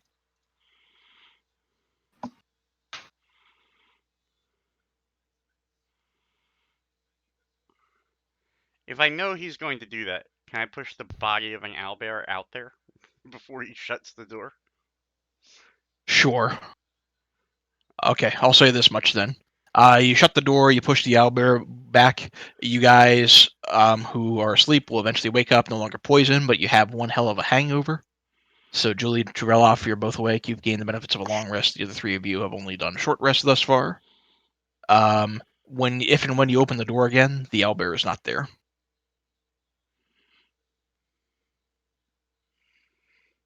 What the hell was out there? You never looked. No idea. Heard something skittering, so I had to Well- seal the door. Well, with my character's at least common sense, he's going to assume that it's one of those things that Taco warned us about earlier. And I believe Taco said that they kind of creep around and clean up the halls more or less. I can't remember what they were. I'm tired and it was a long day at work, so. That's okay. You haven't encountered them yet, so to Right. speak.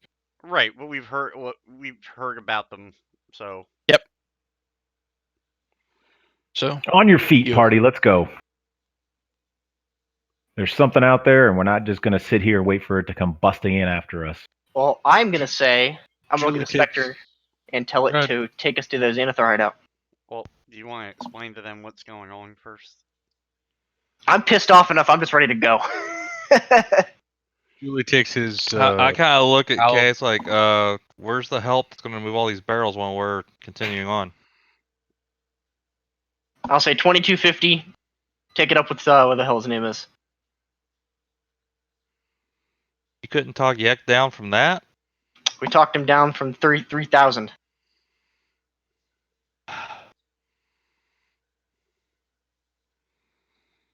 And as we walk out in the hallway, Kelly, right? hmm I'm since the thing's gone, right? I'm gonna open up the other door and be like, look, you lost some barrels. It's quite apparent. There's still some more in here. And he reveals an additional, I believe I said 59 in the other.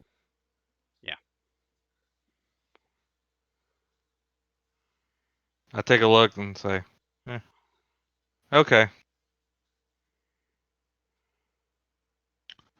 Julie asks where we're going now. Yeah, so where are we heading now? Down to level 3? Yeah, right. To kill the other outpost of Xanathar. Why? Oh, we are? Yep. Why don't Okay. we just continue on and leave them behind? Because last time I just checked, I just got stabbed by a motherfucker, and his spirit's here, and he's gonna tell us where they're all hiding. But I thought y'all are all in a hurry to go to level 3. I was the only one that really wanted to stay and clear it out. I was the one who wanted to stay and clear it out with you, and I'm ready to kill some guys. Singe is gonna look at Trevor and go, "Happy coincidences." Okay. Alright, so do we know And where we this were- other outpost is? Well, we were told there'd also be a discount for traveling the ale upstairs if we killed the other outpost. A discount below the 2250? No, that is the 2250 if we kill the other outpost. So we're gonna kill two birds with one stone. Okay.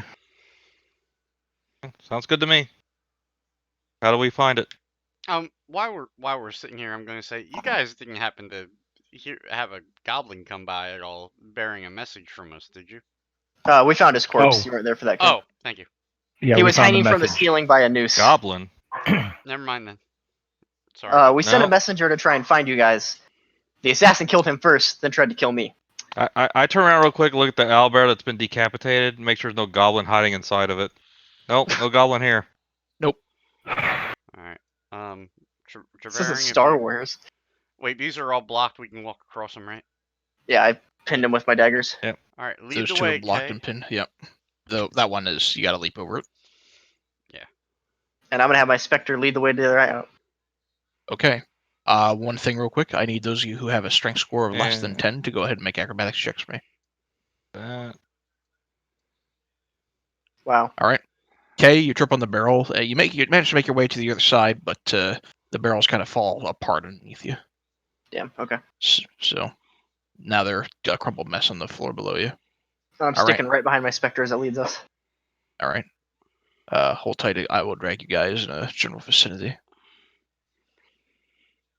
To be fair, there were a bunch of barrels and they were stacked up. Mhm. Barrels are round. I would say they're starting to clog up the hole. I mean, it's a 10-foot wide hole, so it is now maybe, or set at 20 feet deep. It's now covered with barrels that make it maybe about 16 feet deep. Nothing more barrels can't handle. Spoken like a dwarf. All right, Donkey Kong. Except he's not a dwarf anymore. That's what I'm saying. But So- spoken like a dwarf. So the Spectre will actually lead you nearly all the way back to the bazaar, and it gestures to the north. All right, I'm gonna make him lead us. Hold on, I'm having difficulty here.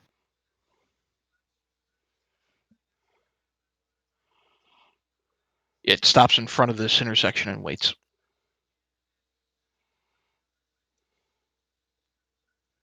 I'm We're in missing like party some member. corners. There we go. All right. I'm in the corner somewhere down here.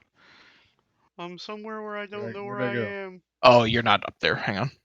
Where are you? I don't know. I got moved, and I ended up down in the bottom corner somewhere. Hang on. Can you ping where you are? Yeah, hold on. Is that you? Hang on. Is that you? I zoomed all the way the hell out so I could see him. All right, I'll move you. Hang on. Yep. There we go. I thought I was missing a token. Yep. All right. So the Spectre gets up to that corner, that intersection, and waits. Oh no, I'm telling him to keep going.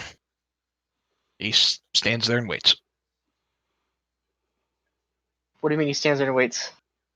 You tell him, you push him forward, and he at most goes up here and then looks to the right, and then looks up, and then looks to the right, and then looks up. Oh. Okay.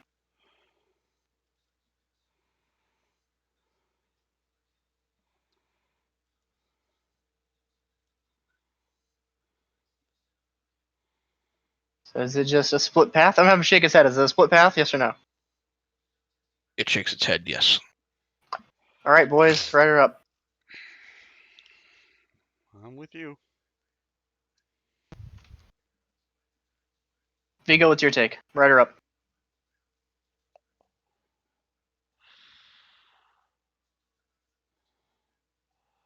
I start walking this way. Right it is. Okay. Okay. Oops. As you make your way over to the right, you can see in the middle of the hallway. Well, you're not far enough down there yet. Wait.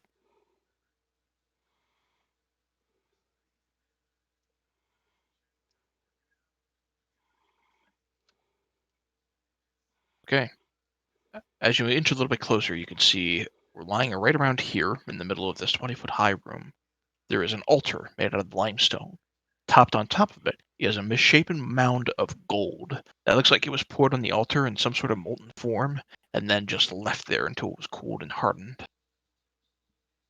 Carved into the wall, you see lidless eyes and gaping mouths. Black mildew is dripping from them. Just as a healer, I'm going to tell my compatriots, beware of that mold.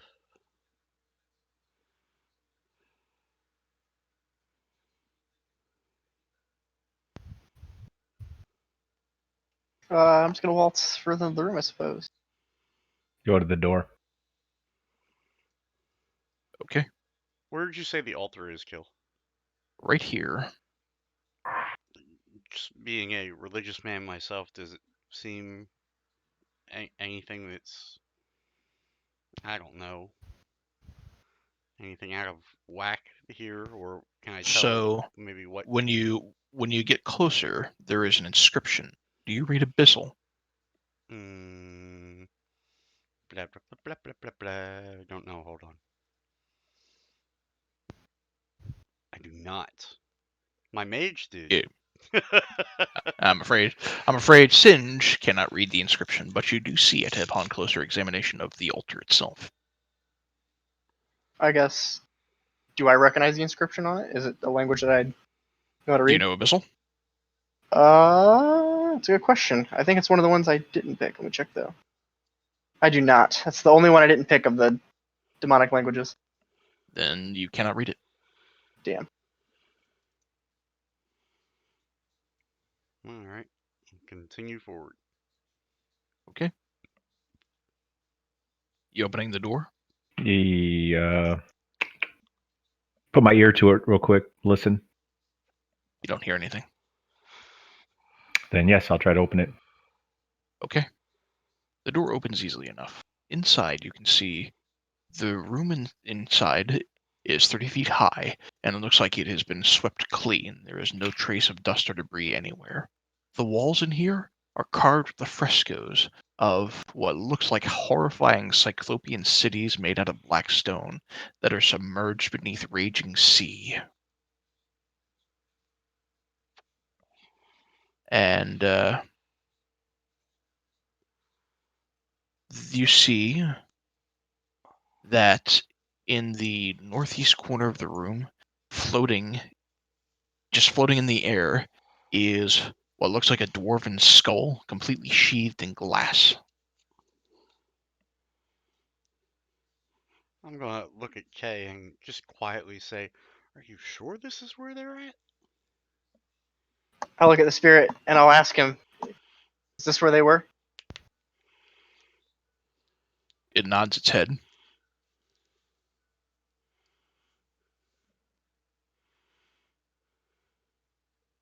Is there a secret door or something they were hiding in?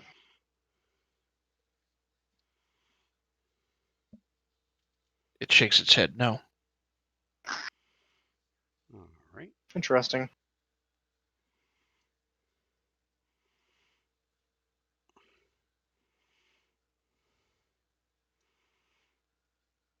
Akila, you said that the skull is floating behind some glass? No, I said that the skull is Oh. simply floating in the middle of the northeast corner of the room. Oh, okay. I thought you said something about glass. Okay. I thought you said that too, but I got you. I thought you might did have as well. misspoke. I might have misspoke. Okay.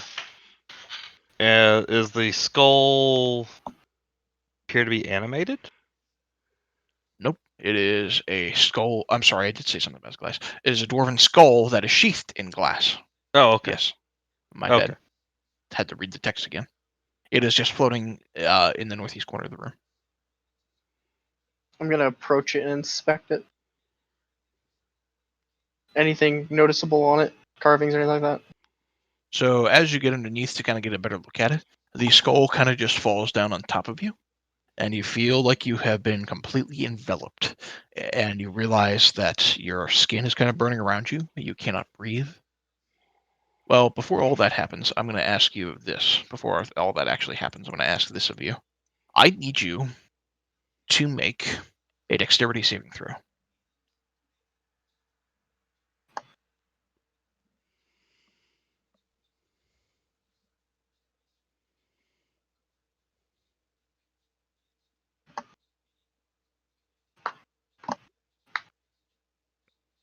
Mr. K, I didn't see already a did. roll. Oh, it's a 14. 14? Okay. So as the skull gets closer to you, I need you to decide where it is you're going to try to move. I'm just gonna If- walk straight back to my compatriots. Okay. So as you run in that general vicinity, you know what, because this thing is so large, I'm going to say you don't quite make it in time. Dropping down on top of you, you find that you cannot breathe, you're engulfed, you're burning around. What the? The rest of you watch Fucking as gelatinous cube. a gargantuan gelatinous cube drops on top of him. So you're engulfed. I know the DC is 12, but you didn't know it was there, so. You know what, I'll say this. Just make one more dex save. We'll say it's with disadvantage. Nope. Nah, yeah, you're engulfed. Alright. So, Roll initiative. 17 points of acid damage, and K is engulfed. And yes, initiative. Okay.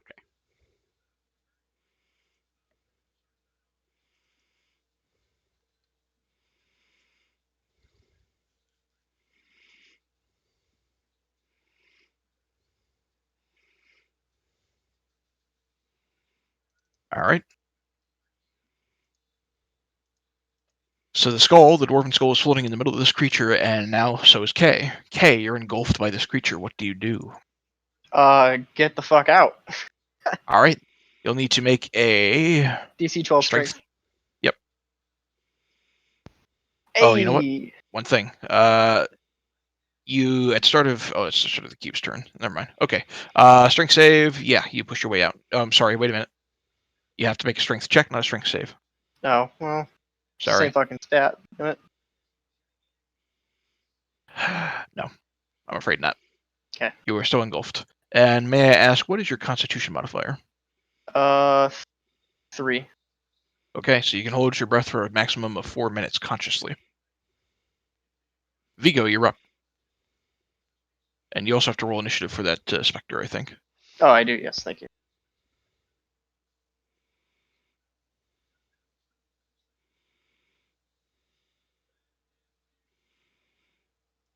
I'm waiting. Is the Spectre? He rolled a It's got a 14. lower initiative. Yeah. Oh, got a 14. So you- Okay. Yeah, you're up first. What do you do? Shit.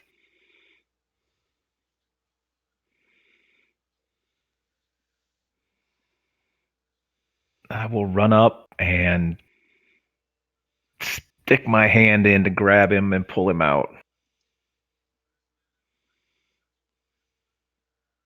Okay. So you, whoops, as you reach in to pull him out, you're going to take 6 points of acid damage, and I need you to make a strength check.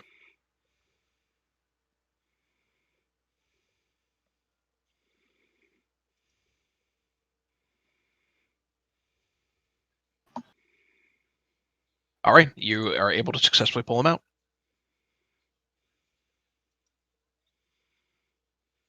Oh shit! I wish I would have. Where did I fucking start at? There, 20 feet, and then after that, I'm moving back. Okay. Droloff, you're up next. Mhm.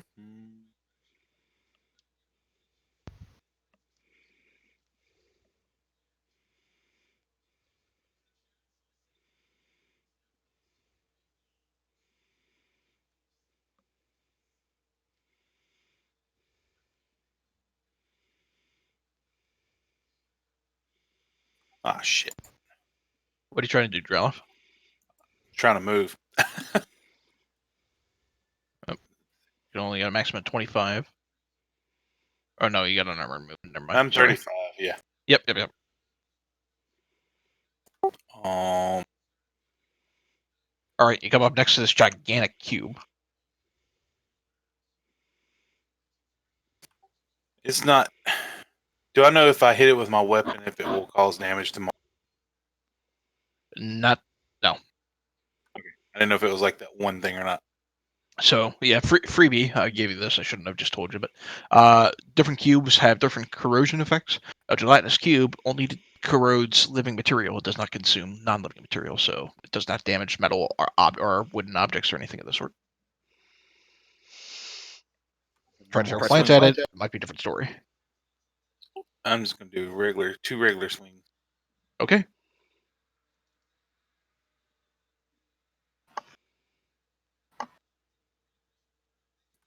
Alrighty. Both attacks are actually going to land.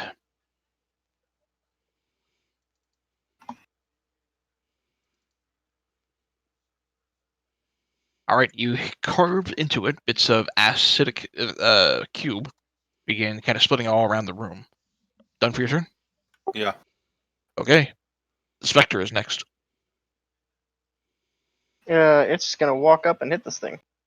Okay, go for it.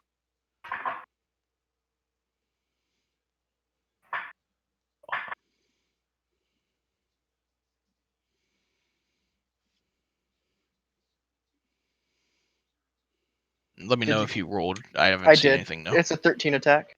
Okay. Would you mind turning off 3D dice on your end because something is fucked up with it recently? And 13 attack will hit. So Let me reload real quick then.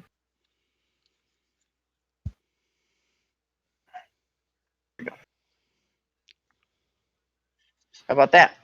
there you go. Okay. So it is going to take that damage. It is going to shift around a little bit. It blubbers. It's still standing. It's Done gonna for make your a turn? con save as well. Target has to make a succeed on 10 DC 10 Constitution saving throw. Have its hit point maximum reduced by the amount equal to the damage taken. Well, it's not like it's going to get any hit points back anyway. But Never know. okay. So it succeeds on the save all the same. Treverin, you're up next.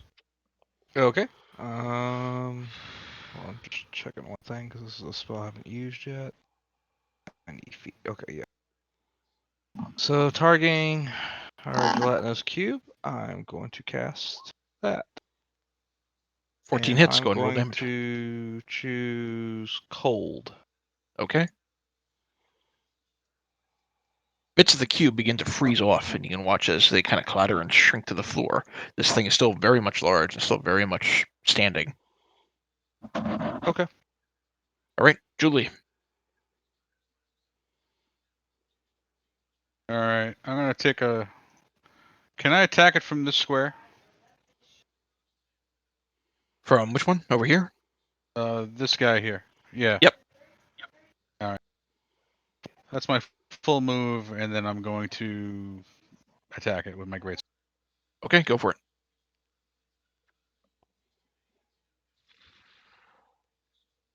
Crit. Crit.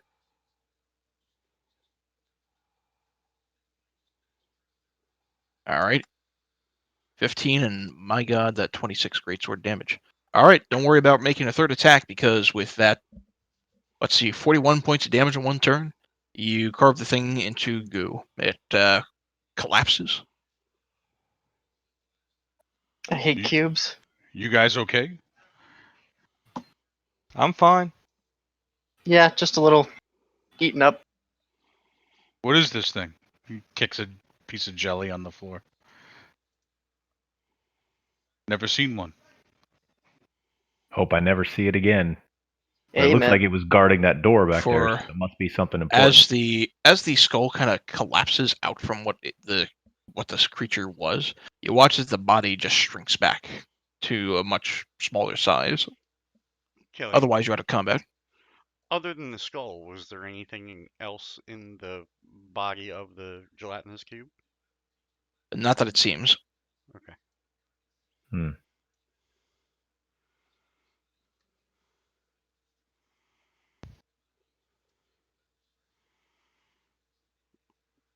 Your specter will shift to the northern door and wait. I will follow it. Say that monster must have been guarding this door. So Damn it. Bear. shall we dance? God damn it. Yeah, shoot, hang on. I'm gonna put my halfling ear to the door and see what's going on. Okay. Yeah, you don't hear anything. Oops. Then we go through I will let the specter lead. cautiously.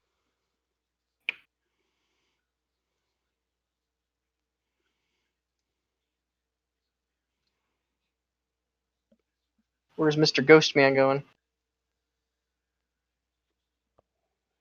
He begins to make his way over in this direction. Deal.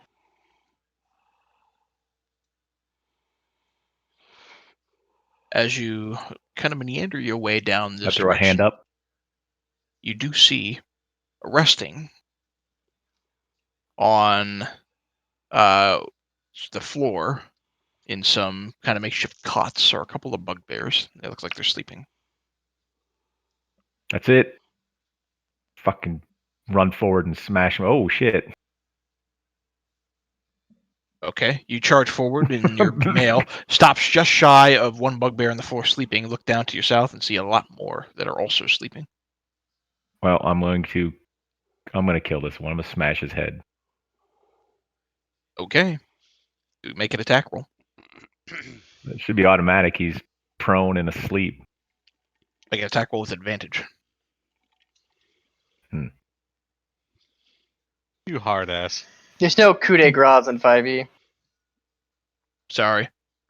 19 does hit, so go ahead and roll your damage. And then you can make a second attack with advantage if you wish. Alright, 8 points with that.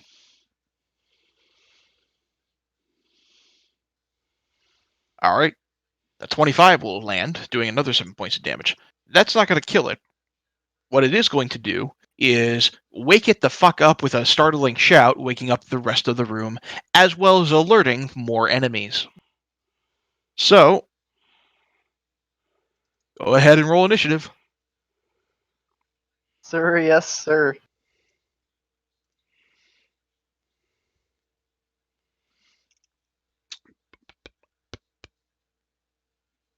Yeah, I think coup de grace were gone after 4, if I remember correctly. Wow. That's astounding.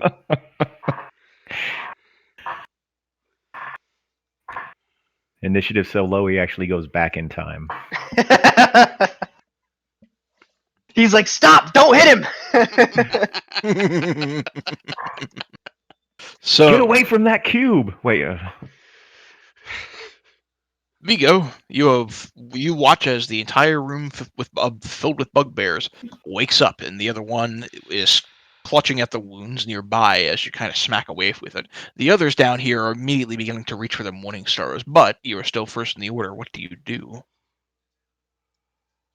I yell, taste your doom! And this one on the floor dies. I hope. All right, attacks with advantage. Oh, of course. He's still prone, so He you're is attacking a prone prone. creature. I just think it's funny. It took 2 hits to the face for him to wake up, not 1. All right, I mean, he said he was killing him. All right, 22 hits. That's going to be enough damage that it actually takes that one out as it screams out in bloody murder, clutching at its face. You just go for the sack and it keels over and dies. Then I move forward and Wait, Leaping over this poor guy's corpse. I'm confused. As he goes for the sack. Yes, he died from sack damage. Uh, All right, and make then- your second attack. I was gonna say, is Gering playing? This one is not advantage, or is he still down? They're still They're all- prone. yeah. They were all sleeping, so you still have advantage. Fuck that guy. All right, roll damage. Fuck that guy. Wake up. Ah! All right, done for your turn. Yes. The Spectre is next. okay, so since he doesn't have sight, I'm gonna move my character real quick so I can see. Because I can't see him if I move him around. So, but I'm gonna have my guy pull a. Hey Here, I'll kids, give you it ever seen a sight. dead? Oh sweet. Hey kids, ever seen a dead body? And I'm gonna float through the wall here at difficult terrain, and come out behind this guy. Actually, I'm gonna come out in front of this guy, and hit him. All right. Oh damn! Wow, that crit though. I'm not gonna. Well, okay. 21 necrotic. 21 necrotic. Yes, make a con save, which he fails. So his hit points reduced by 21. He currently has a maximum hit point of 6. And the bugbear is freaking the fuck out. The best part is I'm making his friend kill his friend. Hey, hey, Killy. Uh-huh. You played Baldur's Gate, right? Yeah. All right. So you remember in Baldur's Gate later on when you got up to like maybe like level 6 or 7, and you walk into a group of gnolls, and Uh-huh. you automatically start obliterating them, and they all start running away in fear. Yep. Except these guys have nowhere to run. Yep. They are very much calling out in pain and for help. Dreloff, you're up next. I don't think that first guy's saying much of anything. He's saying, "Oh, my sack." Something like that. Either he was sleeping really well or he wasn't very coherent, because 2 hits to the face. Imagine waking up like that. 2 hits to the face followed by 1 to the sack. What's wrong with you? Oh. All right. I sprinted over here because 35, 38, that's 70. Alrighty. So, next up is this fellow. Who? What fellow?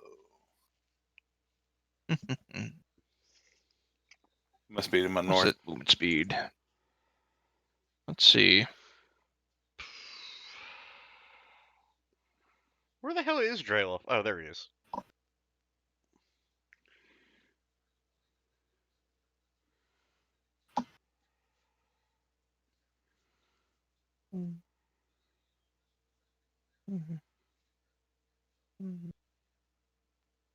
All right. So, charging out from the north.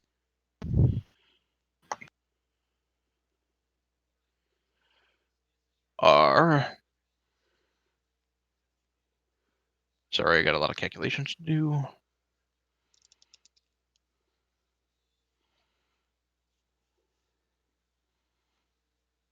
actually.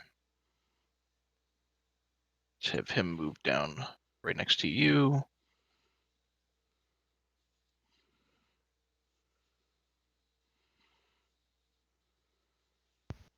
That means that one can go there.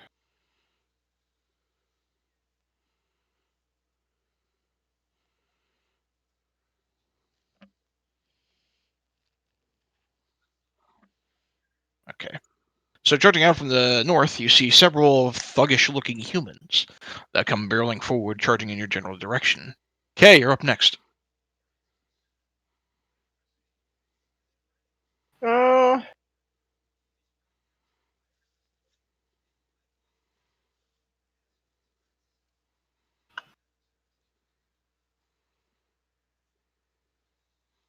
I'm going to cast. I got a sneaking suspicion the fireball's going to come somewhere. Probably right. I'm going to cast Mirror Image on myself first and foremost. Okay. And then, as a bonus action, I'm going to cast Hex on the guy standing in front of me. All right. Forget the damage. Just Well, that's 2 spells. Normally, you're limited by their spell casting. one's a bonus action, one's an action. Okay. Mirror Image is an action, and Hex is a bonus action. What level are their spells, though? Mirror Image is a level 2, Hex is a level 1. Okay. The general rule for spell casting is you can only cast one spell in a turn. The exception is you can cast a spell as a bonus action and a cantrip as an action, or a spell as an action and a cantrip as a bonus action. Right. It's like cantrip Mm. level or a spell. I learned that not the hard way, but I learned that very well with the mage. Yeah, it's in the rules for spell casting in the earliest part of the chapter in the player's handbook. Let's just do this then. I'll just cast Hex on him, and then I'm just going to hit him in the fucking face. Okay. I That don't you much. can do. I don't much care for this guy staying next to me, so let's just do that. All right.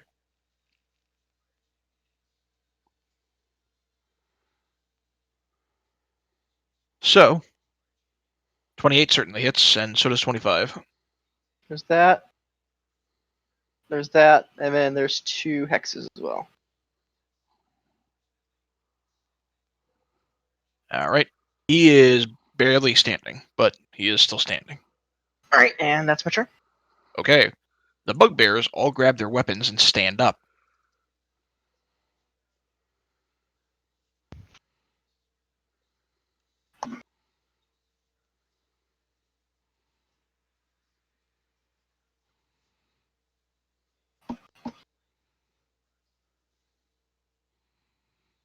All right, the one next to you, Vigo, is going to stand up, grabbing its Morning Star, and smack into you twice.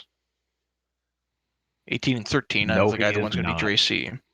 All right, and then 4 of them are going to surround the Spectre and attempt to smack into it, including the one that's only at 6 hit points. So, All of those hit AC 12. and actually, I should have only rolled the. Well, I've only rolled a 15 against you once, and I really should have only rolled the 118 against you. They don't have multi-attack. They're not chieftains. Sorry. Anyway, 15 on the first strike against the Spectre for 13 piercing. All right. And it is resistance because it is not magical damage. So 12, Reduced to 6. so just 20. Second strike against it is going to be 10 reduced to 5. Third strike, what's its AC? 12. That 12, one's going to miss. And the final strike against it is also going to miss. Deal. All right, Treverin, you're up next. Okay, so this is what I'm going to do. First, I'm going to move 5 feet forward to there. Uh-huh. Then I'm going to face step 30 feet. I lost my measurement. Of course, it didn't work when I needed it. Yep, right there. And then right there, I'm going to reach into my pocket, pull out a bag, open the bag, pull out a nice big ruby gem. Before we get too far, what's the face step for Summer? It's 30 feet. Yeah, but what's the effect? Oh, that's a good call. Did I not click the button? Sorry, No. meant to do that. Summer, and each creature of your choice you can see within 5 feet of you takes fire damage equal to Charisma modifier. So, oh yeah, I guess there is one within 5 feet. So There my was charisma two. modifier is 4. So And K. I get to choose though. Creature of your choice. Of choice. And Oh. it's I not choose where you not to hit stand, K. It's where, is it where you So stand? the one, it's every creature within 5 feet of you when you teleport there. So the one right next to K, because that's within 5 feet of you after Yep. the teleport, Right. takes 5 fire damage, which is going to be enough that it takes that one out. Okay. That even probably. Yeah. No. Yeah. No. I'll stay there. And then I'm going to, with my nice ruby gem, cast this. Okay. And that means almost everything that I could see now has to make a. What is it? Wisdom. Is it wisdom? Yep, wisdom Yep. saving throw. All right. Or be charmed by me. That is a whole lot of creatures. Yep, that's us too, All right? right. No, it's his creatures of his choice. So it's going to be 1, 2, 3, 4, 5, 6 of the humans, and 1, 2, 3, 4, 5, 6, 7, 8 of the bugbears. So humans, 1, 2, 3, 4, 5, 6. What's your DC? DC is 15. All the humans fail.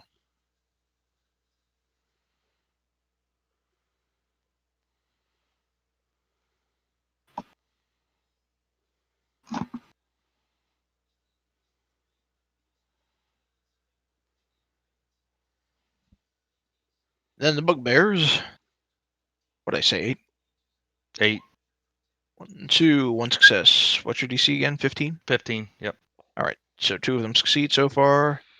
2 fails. 5, 6, 7, 8. The rest of them. All right. So a vast majority of the enemy forces here are charmed. And then as a free action, I will shout, single target attack, please.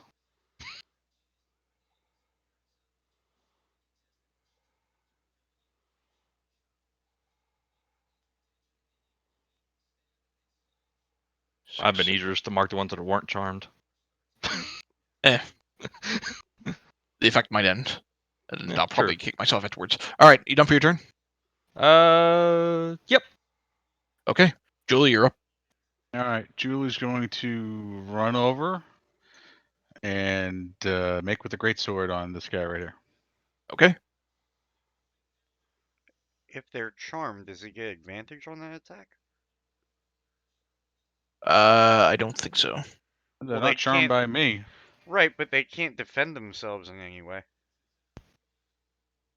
They're not considered incapacitated, so they're not affected by, advantage or anything of that sort. The effect of the spell essentially is they spend their turn doing nothing but approaching the person with who's charming them in a safe manner. Okay. They can still feasibly defend themselves.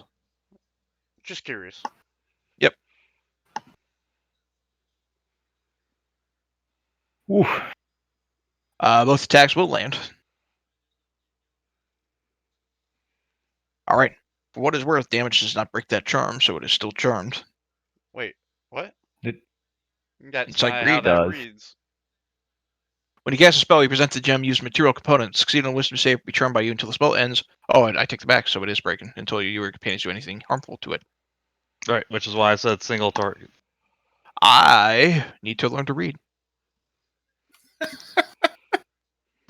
I need to be hooked on phonics. Say, could you Julie. imagine getting the shit smacked out of you and be like, but I need that gem?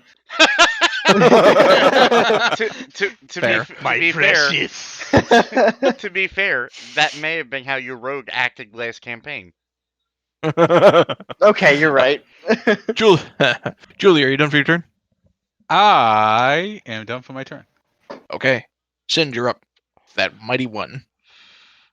Well, with that mighty one, I'm going to attack the same one Julie attacked. Okay. 18 hits. All right. You smack him on the knee. Okay. And, you know, You If know what? For the hell of it, I'm going to do that again. I'm going to bring a War Priest, yeah. 18 still hits. All right. The second strike is in the other knee, which causes him to clutch over and collapse into the ground. All right. Done for your turn, Singe? Yeah. Okay. Vigo, you're up at the top of the round. All right. I see the glassy look going in this guy's eye. Well, I go down here and attack this one twice. Okay. So, 19 hits. And this does 24. So All right, 20 you badly damage. injure. Yep, you badly injure it. It's still standing. Whoop, that's the wrong button. And I'm going to... Yeah, that'll end my turn. Okay, Spectre is next. Well, seeing as how he's surrounded, he's going to hit the one guy that's already pretty much screwed. Which is the guy below him. Okay. Oh, the guy Life hits. Drain. 11 does not hit. Okay. He sees the attack coming this time and realizes he does not want any more of his life drain and backs away. Drelloff. Yes. All right. So I'm gonna move to this one since he's not charmed. No, hit him. Yeah. All right. Which one are you hitting, I'm afraid? The one that's not charmed to my The one that's left. not charmed. Okay. 14 misses. It parries a blow. 28 crit obviously lands. Okay. He is badly injured with that strike, but he is still standing. It's my turn. Okay. Leaping from the shadows of the ceiling, right on top of you, Treverin, with swords drawn, is what looks like a drow warrior. However, as you get a closer look at this creature bearing down on top of you from the ceiling, you can see that in place of the normal face of a drow, there are 8 arachnid eyes, a mouth full of fangs, and black bristles sprouting from slender limbs, which he seemed to use to climb like a spider across the ceiling, ambushing you from above. As he lands down on top of you with his short swords. 21 strike against you for 16 points of damage on the first hit. And I need you to make a Constitution saving throw on the insight.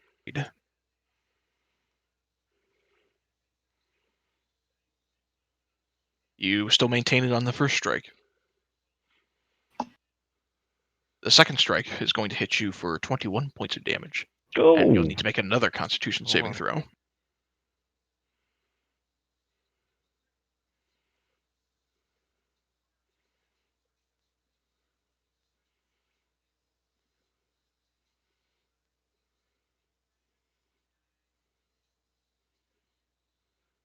All right. The Insight Greed, unfortunately, you are not able to maintain concentration as you are ambushed by this creature. And So it he wears was not off. in my sight when I cast it? Even if he was on the ceiling? It's you who chooses the number of creatures within range that can see you. Okay. You didn't know he was there, so therefore you Okay. couldn't specifically target him. All right. If the spell worked in a way that it affected everything that could see it, then I would argue it would also It affect does. your allies. I thought. But he Choose can any of deliberately creatures choose. within range that can see you. He didn't know that creature was there, so I'm going to argue that he's not affected by the spell. Fair enough.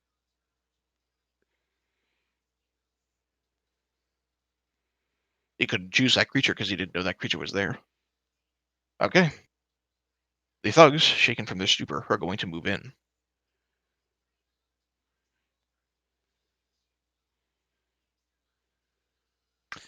Four of them surrounding Singe are going to attack you twice, each with their maces. Yep. Neither of those will hit on the first one. Second one, I don't think either of those beat your armor class. No. 23 ought to do it. So will the 19. So 15 points of bludgeoning damage from one Lucky Striker. All right. And then the other one is going to take a strike at Treverin. 11 will miss, 8 will miss. All right. Okay, you're up.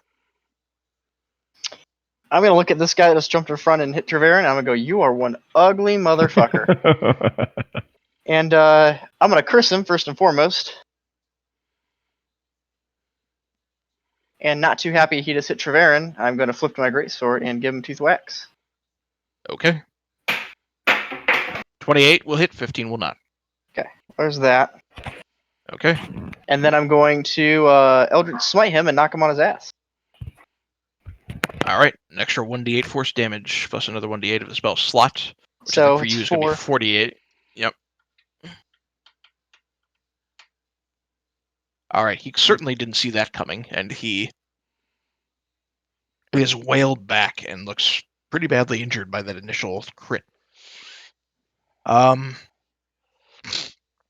You know what? Because it's a crit, it's going to be another 48. Oh, you're totally right. Wait, what? All right. Because I critically Yes. hit on the attack, then it doubles my Eldritch Smite as well. Yep. It doubles all the dice of an attack. It's part of what makes Divine Smite on a Paladin so obscene. Is if you choose to tack on a Divine Smite on a crit, it doubles your dice. So with him and Eldritch Smite, the idea is the same. He can, if he crits, he can double his Eldritch Smite damage to obscene levels. It's part of the charm of the Hexblade. All right, he is on his ass, and he is still living. But by God, was that an obscene amount of damage? And All that's right, it. you done. All right. All right, the remaining bugbears are going to swarm and attack. You moved away from one charmed one. Okay, so 2 of them are going to attack Vigo. Neither of those are going to hit. 3 of them are going to attack Draloff. Crit miss, crit hit, and 19 will hit too. So Draloff, 25 points from the crit, 6 points from the non-crit, and then 4 of them are going to attack the Spectre. That's a hit. I think AC 12. AC 12, okay. So 15 points of damage from the 14. That's going to be reduced to 7. 16 is going to be 8 reduced to 4. Third strike. Crit miss. Fourth strike. 14 reduced to 7. He's dead. And goodbye, Spectre. All right. And then after getting their strikes in, these guys are going to move in an effort to surround you. The 2 of you who are down there anyway. All right. Treverin, you're next. The guy who wailed on you with his swords and ambushed you, the very ugly-looking drow, he has been knocked badly on his ass by Kay, who is wielding a great sword dancing with hex energy. Right. He's prone, right? Oh yeah, prone right next to you. Okay. All right. So what I'm gonna do is actually, you know what? No, this is what I'm gonna do. Just because I like this guy a lot, I take the gem that was still in my hand, rub it together, and I'm gonna cast it again. Okay. Oh, we'll start with this guy.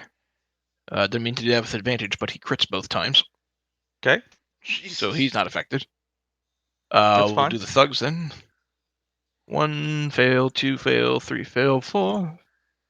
5 fail, 6 fail, 7 fail more. 1, 2, 3, 4, 5 is the total. I need one more thug to roll. All right, all the thugs fail. And as for the bugbears, you can see all of them from that corner, so they're all going to have to roll 1, 2, 3, 4, 5, 6, 7, 8, 9. 1, 2, 3, 4, 5, 6, 7, 8, 9. Look at all that failure. DC's 15, right? Yes, it is. All right. With the exception of the leader of this apparent tribe, the ugly-looking drow, every last one of them is charmed. I am not putting markers on all those fuckers. I'm not spending 5 minutes to do that. And then I'm going to use my movement speed since he is prone, and I'm gonna move right here. And as a bonus action, I'm going to cast that. Okay, you summon Taquito. Jesus Christ. And Taquito is going. Probably need to roll initiative for him, don't I? Yep. So click this. Character sheet. And you know what? His size is supposed to be medium, not large, according to the description there. So Correct. No, he can be a big kitty. It's fine. I guess, who are you sicking him on? Okay. Who you think? That's fair. I'm telling him to attack my buddy that hit me. it's also So. supposed to have its extra temporary hit points.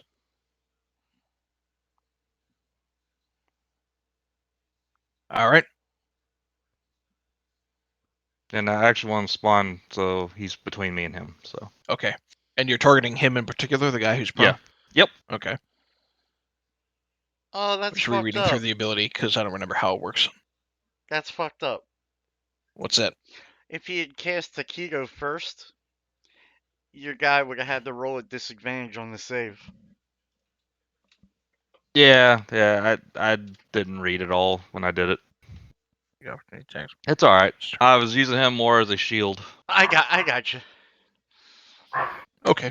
I had to double check to make sure. If the guy is reduced to 0 hit points here, then the hound disappears for what it's worth. Yes, it is. Yeah. Like I said, Alright. it's purely a defensive maneuver. Measure. Okay. Julie, you're up. Okay, I'm shifting to the new target here, Mm-hmm. and we'll be attacking him twice. Okay. 24 will hit. 9 will not. So, that creature is no longer charmed.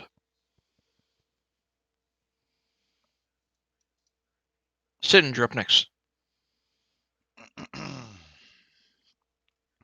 Just look at something real quick.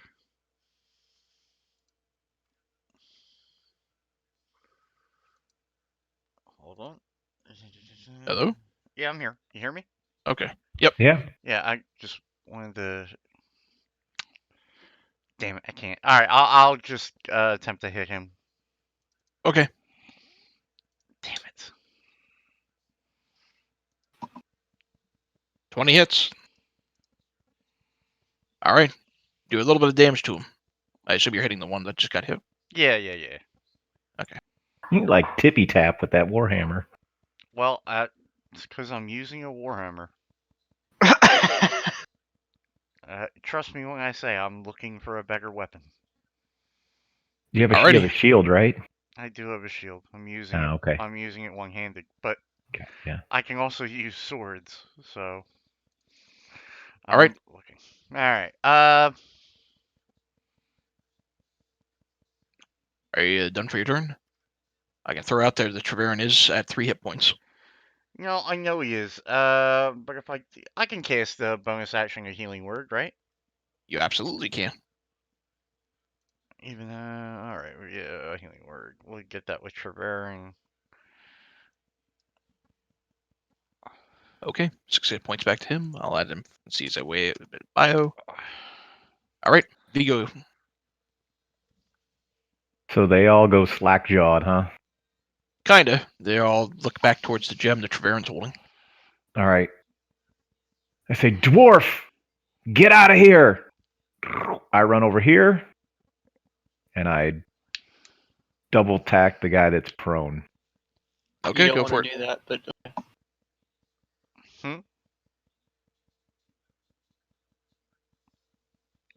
23 hits. the hound's gonna disappear if he does that. Well, yeah, but the hound was only a precautionary measure. Okay. So that one strike, it manages to take him out. You take the sword, and you are the warhammer, I should say, and you straight up finish him off. You watch as the multiple mouths of his face begin to kind of cry out, and the eyes, all 8 of them arachnid, go wide, and he just collapses. All right. And then I look back at the elf. I'm like, do your darkness. That's it. You know. Okay. Real quick, and this is just a question about the spell that Crowl cast, right? they're all transfixed on the gem, right? That Krell is holding in his hand. Does he have to be holding it? It is considered the material component for it.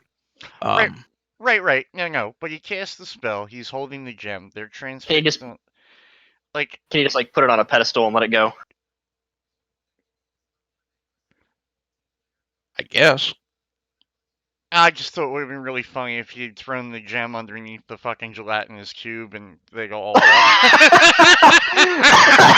You just like fucking you're like on a cliffside. You just chuck it out the fucking cliff. I actually asked this before I took the spell to the Acquisition Incorporated. It's specifically stated it moves towards you. So even if I drop the gem, they still move towards me. Oh. That'd have been Yes. hilarious, though. Yeah. Like a fucking 'cause lemmings I off a actually thought about cliffside. that. Man, could this be any more OP? And they're like, well, even if you don't have the gem in your hand, it's still everything. It's worded that they move towards you.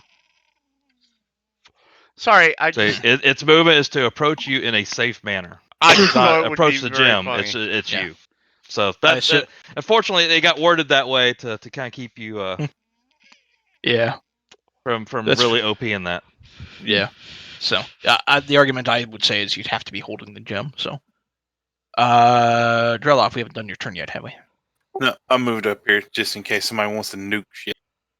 Okay, you done for your turn then? Yeah, I'm holding action. Okay. So, the one who's not enchanted is going to turn around in your face, Julian, to try to smack you twice with its mace. That 20 ought to do it.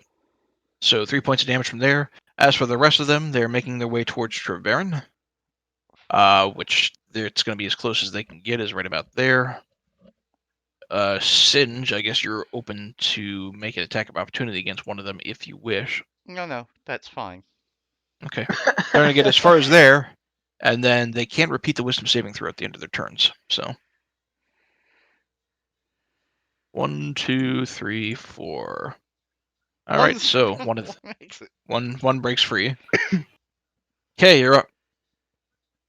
So knowing that he's broken free, I'm gonna flip to my scythe and just poke him from back here. Okay. 22 hits, 15 hits. Dope. Oh, and before I do that, I do want to use my bonus action to move my hex to him as well. Okay. And he's gonna have strength reduction. Gotcha. There's that, and then there's that and that. All right. 15, 26, and 4 is 34 points of damage total. Don't worry about that hex too much, because that's going to be way too much damage for him to survive. Deal. And that's my turn. Okay. Every one of the bugbears is going to make their way as close as they can to surround Treverin in a peaceful manner. In a peaceful manner. And then all 1, 2, 3, 4, 5, 6, 7, 8, 9 of them have to make wisdom saves. 1 success, 1 failure. And that guy's the success. 3, 4, 5. 2, 3, 4. That guy's a success. And 4 more. 1, 2, 3, 4. And the rest of them are failures. Treverin, you're focusing on the spell. 3 of the minions have broken free that are still standing. Yep. All right. So what I am going to do. I know what I'd do. Well, hold on. I need a circle. I Give me a mold second. earth a pit No. underneath all of them. No, I know not that's what not I it. would do. Something that's here. big, red, and possibly explosive in fire. Yep. Never will he get them lined up. It's almost like the Panther game. God. And so I can see it, and And you were just so perfectly situated. Come on, I just let's imagine get your that guy third one in there. screaming There you go. Allahu Akbar and just throwing it at his feet. All right. No, to be fair, that's my mage. And let's Roll your see fireball how, damage. see how they handle it here. Hopefully for a good roll. 24, not a bad roll. Let's see. So my- Deck save. My question is, where are the ones in the center going to deck save to? 4, 5, 6, 7, 8, 9. So let's get rid of that. They're all going to get hit with all your being okay. All right, so half damage is 12. That one's still standing and is broken free. They're all going to break free of the charm because you damaged them now. Yep. That's still standing. That one's dead. 8d6 and you only got 24? Ugh. Yeah, fireball rolls on average like kind of low. It's like a paper towel. You can If you cast get above 30 with it, you've rolled really good with it. You can Yeah, you cast got a it 2, at a a higher 1, level. a 1. Jeez. That one's dead. Funny enough, the ones who succeeded were actually the ones that are already low on hit points. Most of them. So, you take out 3 of the bugbears with this. Good. On the good news. The bad news is, because you've damaged the rest of them, they are very much no longer controlled by your Insight Oh, Greed. yeah. No, I'm fully aware. Okay. Done for your turn? Yes, I am. Okay, Julie, you're up. I'll try to finish this guy off that I'm next to. 24 hits. 13 is going to be enough damage that it takes him out. All right, and I'll move up. Make my second attack on this guy. All right. 24 hits. All right. He is no longer mind control from the Insight Greed, and he is badly injured. Done for your turn? Yes. Okay, Singe, you're up. You're welcome. Awakening Boldness. Until the spell ends, the aura moves with you, centered on you. While in the aura, each non-hostile creature in the aura, including you, deals an extra 1d4 radiant when it hits with a weapon attack. 30-foot radius. All right. I'll just hang here. Stay. Okay. Vigo, you're up. Hmm.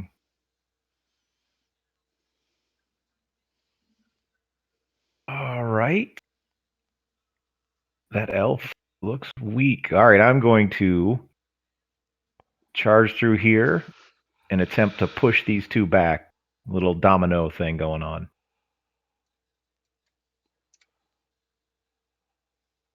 You got a hostile creature standing there. You cannot occupy the same space as him. Yeah, but I'm trying to displace him. So you're gonna Okay. push the elf into him? No, I can move through spaces. So I can Yeah. move through his space, and I want to push the bugbearers away from the already injured party member. God damn. Make an athletics check. All Oops, right. sorry, I So didn't mean to have advantage, but we'll count the 21. Doesn't matter. I rolled a fucking 4 and a 5, and I rolled with advantage because there were 2 of them there. You somehow managed to, with your halfling strength, push both of them back. He's got like retard strength. that's why they call me the line breaker.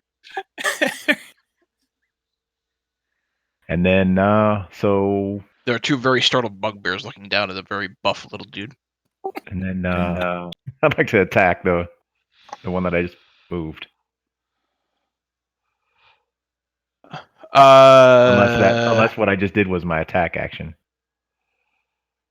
Let me double check something real quick.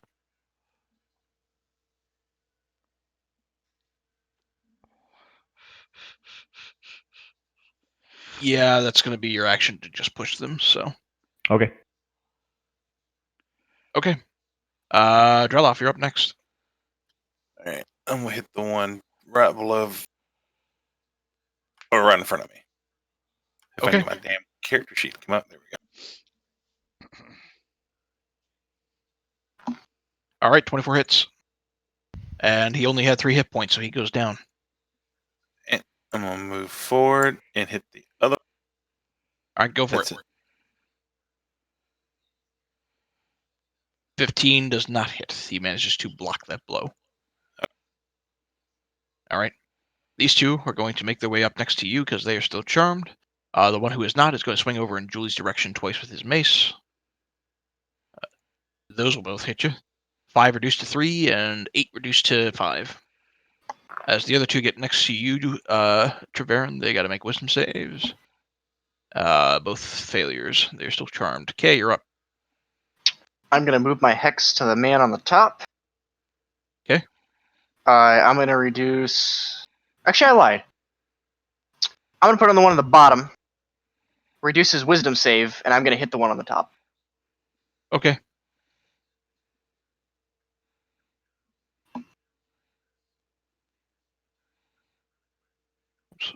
All right. 11 and 17 are both going to hit.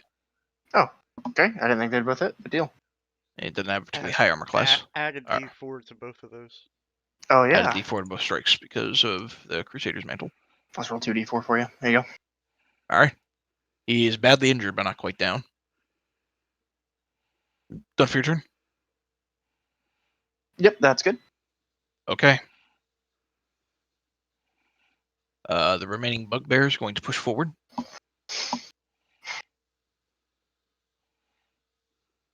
And cries of for Xanathar. And 1, 2, 3 of them are going to make an attack against Vigo. And 2 of them are going to make an attack against Draloff. Starting with the 3 against Vigo. I don't mean to do that with advantage. Doesn't matter, both are misses. That crit's not a miss. 23 points of damage from the crit. And then 2 strikes against Draloff. Another crit. 13 points from that one. Not quite as impressive. All right, Treverin, you're up. Seeing I probably won't get a chance to do this much anyway. Targeting this guy. I'm going to hit him with my quarterstaff. Okay. All right, Friar Tuck his ass. Yeah. I can't hit shit with that thing. Then I'm going to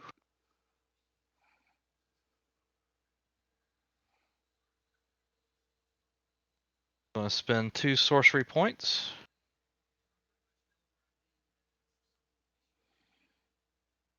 And cast hold on. Make sure. No, what? Never mind, I'm not gonna do that. Because if I do, I end up hitting my guys. Never mind. I'm not gonna spend the source points. That's it. Okay. You was gonna fireball me, weren't you? Julie. Yeah, let's see if we can finish this guy off. Add D4. Yep.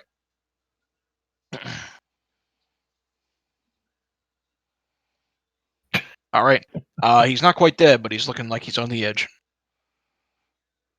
13 hits. All right, that one finishes him off. All right, moving All on. right. Yeah, I'm gonna move to here and action surge and attack this one. All right, go for it.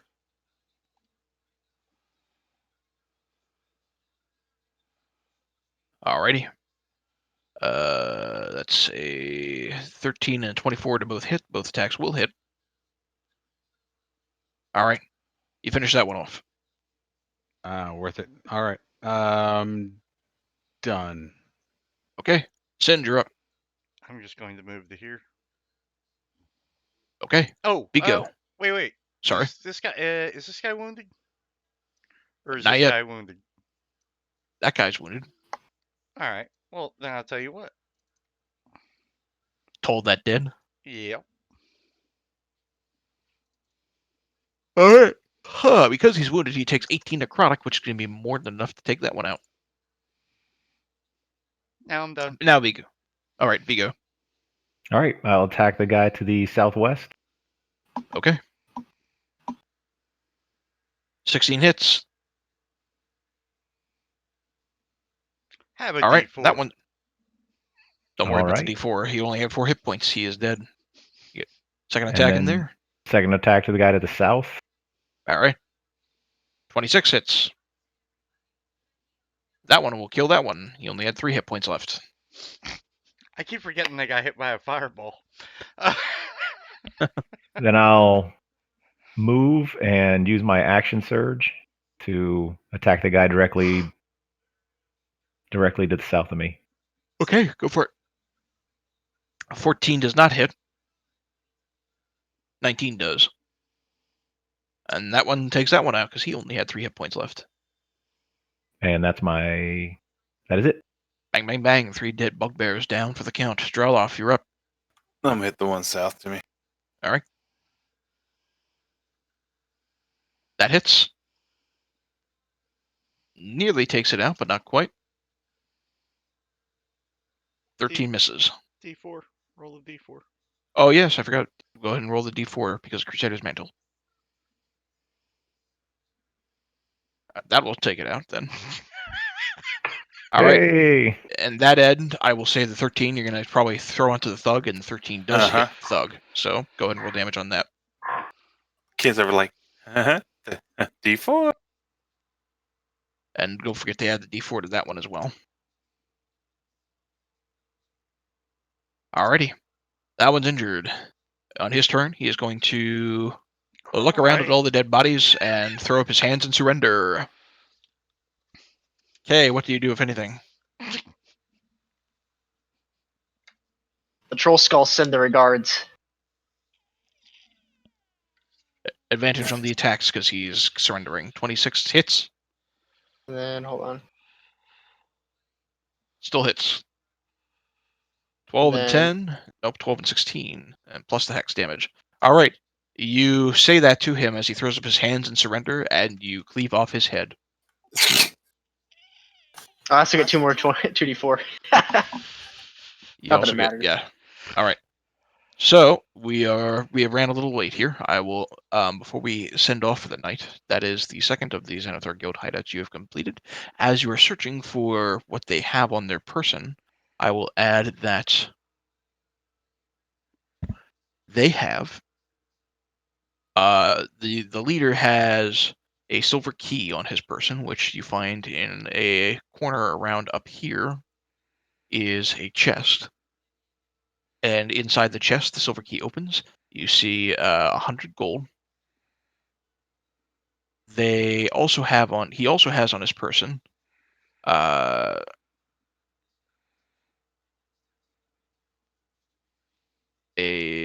stone key. You don't know where that goes.